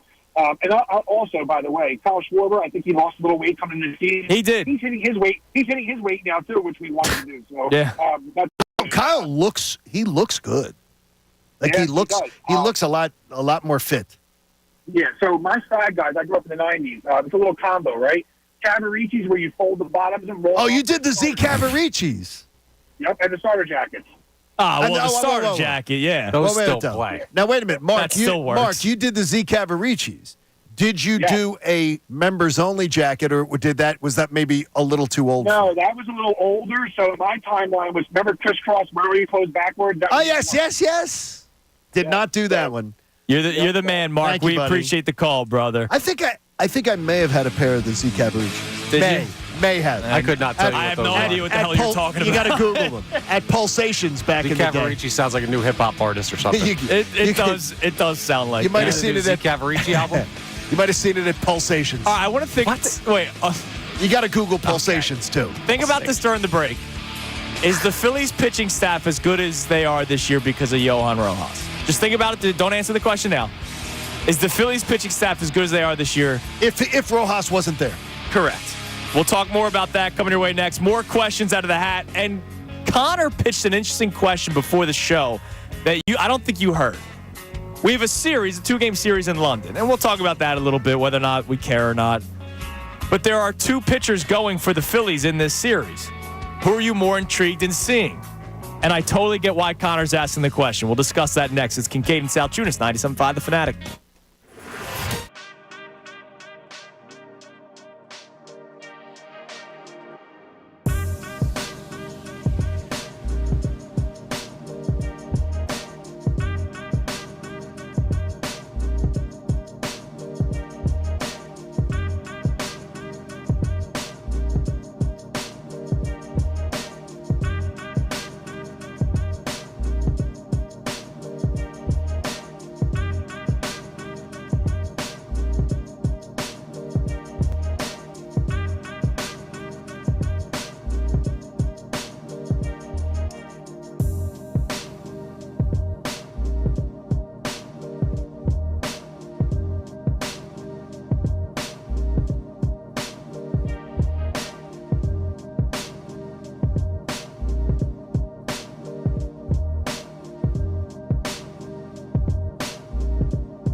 Kincade Salciunas is brought to you by The Bagster. It's a dumpster in a bag. You can get yours today at Home Depot and Lowe's. And for details, go to Bagster.com. It is 9:28 on Kincade and Salciunas on this Fanatic Friday. Oh, you say it's a Friday? It's a Friday. And we just had great conversation during the break. Ray Dunn, who is in today, we just saw him very fashionable, the most fashionable person here right now. I will strangle you. No, I'm going to tell you positive Josh is today. Nah, Ray Dunn is walking around here with a Camden River Sharks jersey, dude. And, of course, that leads to conversation of former players that played for the River Sharks. And we know that Wilson Valdez was a River Shark at one time. Ben Davis on NBC Sports Philadelphia. Wait. Ben was a Camden River Shark? Yeah. Dude, he had no ties to Philadelphia except for the Camden River Sharks, I'm pretty sure. He went to Malvern. I'm sorry, like in terms of his professional his professional career. I didn't know that he was a Camden River Shark. Yeah, he played for the Camden River Sharks. Really? And then where did they find a batting helmet that Ben's got that no. Hey, dude, he's got that great jawline. You said it. You could freaking cut cut lumber with that jawline. Pedro Feliz played for the Camden River Sharks. I did not know that. You didn't know that? No. My dad went to Pedro. He bought a ticket to go to Pedro Feliz bobblehead night. What? Yeah, he played for the Camden River Sharks. I swear to you, I had no idea. Delman Young, as Ray told me, I didn't know that he played with the River Sharks. Von Hayes was the manager for 2 years. Okay, I did know that. They're good players, I too. did not know that. Okay, that's wild. I'm not going to say. Move on. But yeah, so Ray's rocking the Camden River Sharks jersey, which is pretty freaking awesome. Now, I asked you guys a question before the break, and then I want Connor to ask this question that he had before the show, which I think is a great question. Johan Rojas, is the pitching staff as good as they are right now because of Rojas in the field? So I don't like your wording. Okay. Would the pitching staff be worse as good if he was not in the lineup? No. The answer is no. The answer is no. Like whether it's Marsh or Rojas or Pache, I think the pitching staff is still as dominant.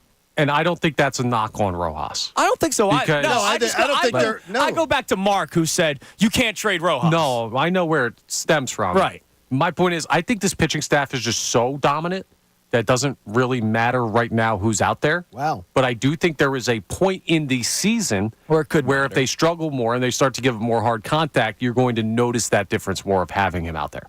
I would tell you that this pitching staff it's not like they're being made by Rojas. No. But I promise you that every single starting pitcher on the Phillies would say they're better because of who they have in center field. Absolutely. Yeah, they could say that. I don't believe they're just saying it. I believe they know it. They know they are. Yeah. Brandon Marsh is not Rojas in center field defensively. It's not even really that close. Yeah, Pache's pretty darn good. Pache is good. Pache's very good. Pache's a lot closer to Rojas than Marsh is. Yeah, I think they're very, very close, honestly. I think Christian Pache is a tremendous fielding outfielder. I agree. I think he is I think when you have Rojas and Pache out there together, you don't have them often. But when they're out there together in the outfield, it's your best outfield. Yeah, at times you did last year, right? You did. In the playoffs at times when it's your best outfield. When Pache being left sometimes and Rojas was in every center? once in a while, because Marsh couldn't hit lefties and Jake Cave was a lefty, so Pache was your guy. Right. By the way, MLB Network caught the other day. I know you're not a big MLB Network guy. I am. I just don't watch it. I don't really have time. Well, then you can't be a big MLB Network guy if you don't watch it. Well, when I was in high school and had all the time in the world. They mentioned not only is that's where Dombrowski's shopping already, looking at the outfield. I don't know if it was, I forget who it was, one of the insider guy saying he believes that he might be looking for two. I'd be very, very surprised if they get two outfielders. I would be too. I'd be shocked. I would be shocked. Look, what doesn't surprise me when I hear that, what doesn't surprise me, even though I would be shocked too, what doesn't surprise me hearing that, I think we all can agree, we can be big boys, that there could be a potential better player in center field than Johan Rojas. Yeah, the whole No, we all Rojas is agree on that. untradeable thing is that's, crazy. Yes. And none of us say that. Okay, so number one, we're all on the None of same us page say there. that. You Yes. can find a center fielder that's better than Johan Rojas. Like, we're okay. Like, I'm not hot take radio for saying that. Right. They did also want another outfielder during the offseason. And I think Merrifield ended up being that quote-unquote fourth outfielder. And he really isn't. I don't think of him as an outfielder. I think of him as an infielder before I think of an outfielder. So do and I. it's not like he's played all that great. I this think of year. him as a bench player before I think could of him also as say either of Yeah, those but no, positions. fourth outfielder means They could just No, say I know, but I'm just bench saying, player. like, I'd like the bench player to be a guy that could start. Edmundo Sosa could start on a lot of teams. And you're very kind to Merrifield. He's just been terrible. he's been bad this year. No, he's been bad. terrible. Yeah. But I don't know, like if it's who's their fourth outfielder right now? It's Christian Pache. Yeah, and probably. Sosa's your backup infielder. Like in my mind, teams are going to. I think part of the Pache has to go. In my mind, as they improve this team, Pache has to go because, first of all, him and Rojas are almost interchangeable. They're going to hit about the same, and fielding is not that big a differentiation. Hold on a second. What?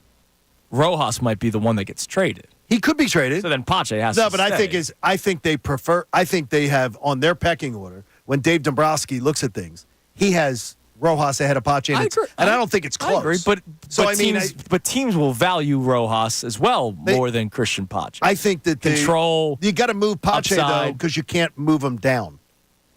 You have to put him he might on not waiver. move anywhere. He might stay on the big league club. Like if you trade for Robert, right? It's probably Rojas or Jazz Chisholm has been another name. I think Marsh is going. All right, well then you still have to. deal. Then you kind of still have to keep Pache because you need an outfielder. No, if Marsh goes, you do that. I don't think anybody's trading for Pache. No, I nobody think people is. would. I think people would trade for Rojas or Marsh. because of control. Like nobody's trading no. for. Nobody's going to pick up the phone and say we need Christian Pache. Rojas and Marsh are two guys that can be moved. One of the I that people will be calling I'd about. expect one of them to be moved. No one's going to be calling on Pache because he just has no options. Right. And so you can't move him down. I'm close to a guarantee that Brandon Marsh is not going to be traded. I think it would be Rojas if it's any of the two. I think it'd be insane to move Brandon Marsh off this team. Now that's strong to me. That's flat really out strong crazy. wording. He's not. He is a good player. He's not in I don't any care way. Insane is a strong word. Insane's a It's strong not. word. I don't care what he is on the field. No, insane. You might as well be saying he's untouchable. He's close. He's good on the field. But here's the thing: what are you trying to fix? No, I know. That's Nothing why. really. That's part of why he's not tradable. Well, what are you trying to fix? Look, if Robert is the guy that, and by the way, just do the search. Yeah. It's being talked about around by a lot of baseball people, not just one or two. I got you. that he could end up a Philly. And if they want to trade prospects, okay. If they want to trade Rojas, okay. No, they would, but they Marsh got to doesn't move. Who's moving? Who's moving in the deal? Who do you think Chicago wants? I don't care who they want. They're not getting Marsh. Not for Robert, no. I don't think you're getting Robert. It would be interesting to see how that trade. I don't think they're panned out. taking Rojas, and I don't think they're taking. No one's taking Pache as a key part of the deal. If anybody tries to strong arm the Phillies on anything at the trade deadline, Dave Phillies don't Dombrowski goes, click. Yeah, they don't See ya. have to. We're the best team They're in baseball. 44-19. All right, quick, and then I want you to pose your question that you asked. Mike Tone, now I know why you like Rojas. Because he painted a picture for me. What's that? He said Rojas is quite literally the baseball Thibault. Little to no offense, overrated defense. He has not been nearly as good as advertised this season. That's my guy. why you like Rojas, because you're Matisse Thibault up. That's a hell of a comparison That's a that I've great never comparison thought of. by Mike I don't Tone. like that people are starting to know me better than I know It's me. a great comparison. It's totally different. All right, what was the question that you posed to me? I want John to hear from what you asked me before the show started. You have two very interesting starts this weekend in London. You got Ranger Suarez game 1, Taijuan Walker game 2. Which start are you more interested in based This was on... the easiest question for me to answer, even though the question is intriguing. I want to see Ranger Suarez on a big stage. I just want to watch better pitching, Ranger Suarez. Like, you're basically asking me, hey, do you want to watch this Oscar award-winning film, or do you want to watch this score of 2% on Rotten Tomatoes? Okay, but you know it's deeper than that. Well, no, I get it, because if Walker pitches poorly, it could mean that he's not in the rotation anymore. Or if he pitches well, how much better do you feel about it? Like, let's say he goes out there. It's the Mets. They're not that good. Dude, if he pitches well, I'm not going to all of a sudden sit here and say he's back. No, I won't. It's not he's back, but he has the ability. Right now, he feels lost. If he goes out there and gives you like 6 innings of 2 earned, I'm like, okay, we have something here. The Phillies can live through another time through the rotation. The easiest path forward for the Philadelphia Phillies, I know how Spencer Turnbull looked. The easiest path forward is Taijuan Walker is good. Yes. Right. So no, that's what we're all hoping for. I totally get your question, but I would rather watch better pitching than maybe a storyline that could go this way or could go that way. Yeah, I don't want that. I want to see Ranger Suarez pitch. Is there a guarantee that that's better pitching? Yeah. We don't know about the hand. Well, we don't know about the hand. Here's the thing. I said it to you right now. There is 0 chance that I would have pitched Ranger Suarez this weekend. I kind of feel the same way. Yeah, but if he feels fine, and he probably threw a bullpen. Like if he's throwing, his 95. They said that. Yeah, so if he's throwing, why not? When you have the luxury of being 44 and 19, why not give him a couple extra days rest? You may not want him, which at some times I don't care what players want. I'm looking out for the player.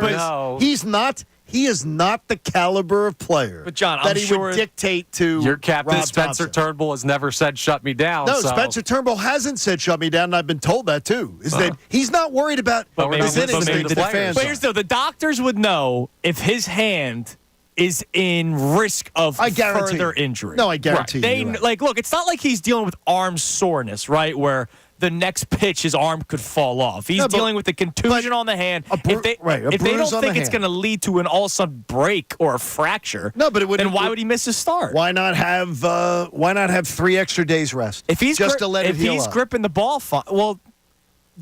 I'll say this: I would trust the Phillies doctors. Yeah, they're not the Sixers. He's only pitching because it is healed up. You said give it extra time to heal up. I would imagine they're only allowing him to pitch because he is healed and he up. does get an extra day. Actually, 2 days. Yeah, because he pitched Saturday, it'll be 2, and it'll be Saturday. There's another level though. His 2 starts ago, he lost his first time losing. The next start was the one where he wore one in the 2nd inning. He hasn't really gone through a full start well in 3 weeks. Yep. So there's another level to that. I'm just saying I would. Yeah, but given, did he not go? Why do you think he didn't look great in his last 2 starts? Let him find it out. Let him. No, I got you. It's about intriguing. I'm not worried about Ranger Suarez remotely. I just understand why you guys are intrigued with it. I think you learn more about your team with Taijuan Walker than with Ranger Suarez. I just don't want to. I think it's a great question. It is a great question. It was a very easy answer for me though. I didn't because even I'd rather I'd rather watch the award-winning film than the film that. Well, it's a good audience score, but critics say it stinks. Selfish. And I want to learn about this team. I'm grinding. I am absolutely, though, loving the idea of we have to go to church Sunday morning. So it'll be 7:30 Mass, a little bit of breakfast, a 10 o'clock first pitch. I am so excited. I am so excited for that. It is. Can't wait. It is freaking cool. All right, we got the Key 3, Kincade Salciunas Key 3 best minutes from today's show coming your way next. Also, our crossover with one Bob Cooney. It is Kincade and Salciunas right here, 97.5 The Fanatic. Now is the time to become a Fanatic MVP. Go right now to 975thefanatic.com/MVP and make sure you subscribe to the Fanatic MVP.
the Fanatic. I hope you all have a wonderful, wonderful weekend. Oh, it's supposedly it's gorgeous outside. Yes, it is. Can't wait. Coming up at 10 o'clock, you'll have the midday show with Bob Cooney and Ray Dunn and Positive Josh. And we'll do our crossover before that, but it's time now for the Kincade Salciunas Key 3. Now, the Kincade Salciunas Key 3.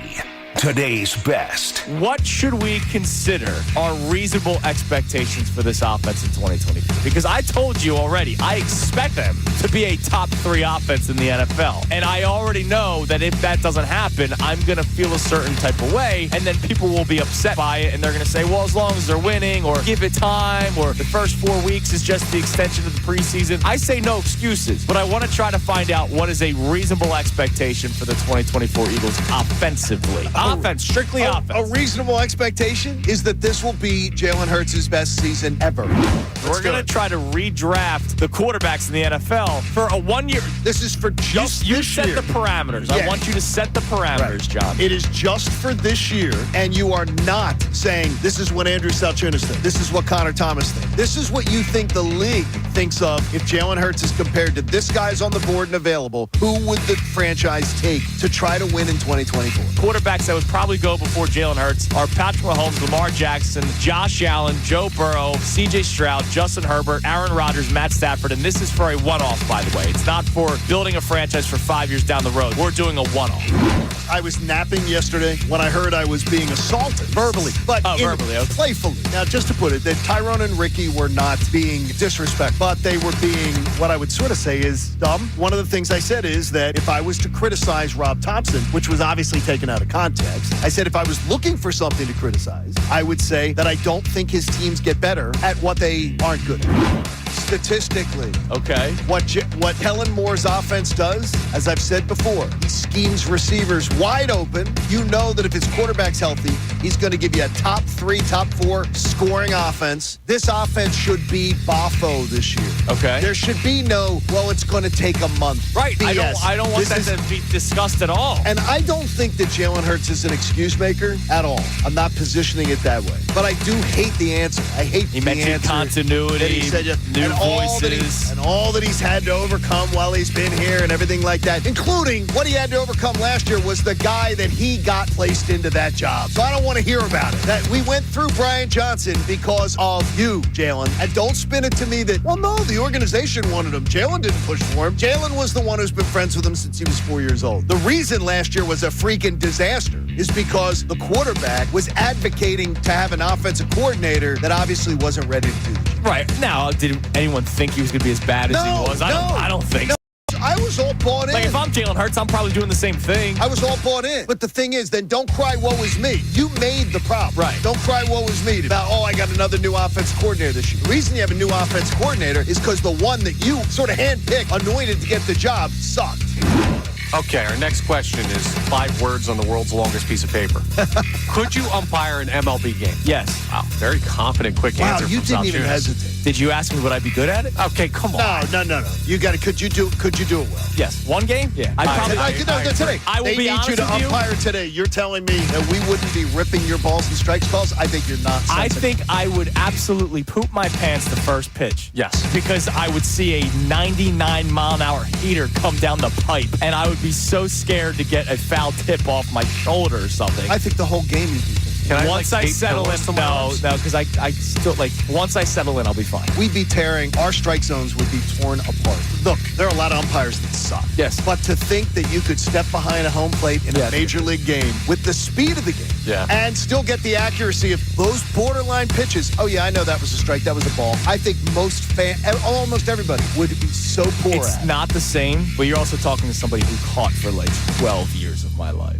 All right, there's the Kincade and Salciunas Key 3. Bob Cooney thinks we're idiots, Connor, because we both said that we could maybe umpire a Major League Baseball you both said game. you could. Not maybe. Yeah, I could. You said you could. I Balls could. and I also strikes. said I don't know how well I do at it, but I could do it. Well, anybody could stand there for 2.5 hours, of course. No, I think I might pee.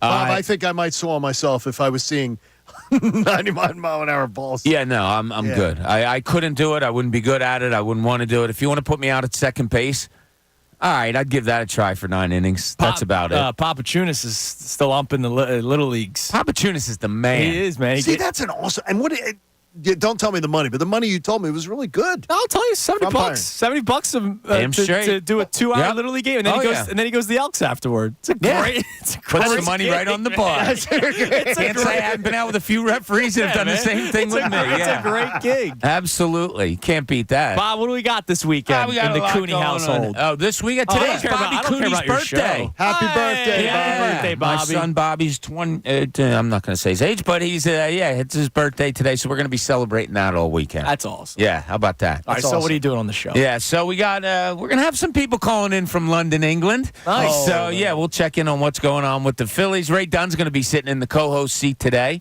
and we got Josh Safran producing. So Josh is already on my nerves. So I don't know how this is gonna. Wait, I'll tell you what. How does Josh get on you? As one of the more positive people that I know, and that being me, man, that kid just doesn't turn it down. I don't know who I said it to.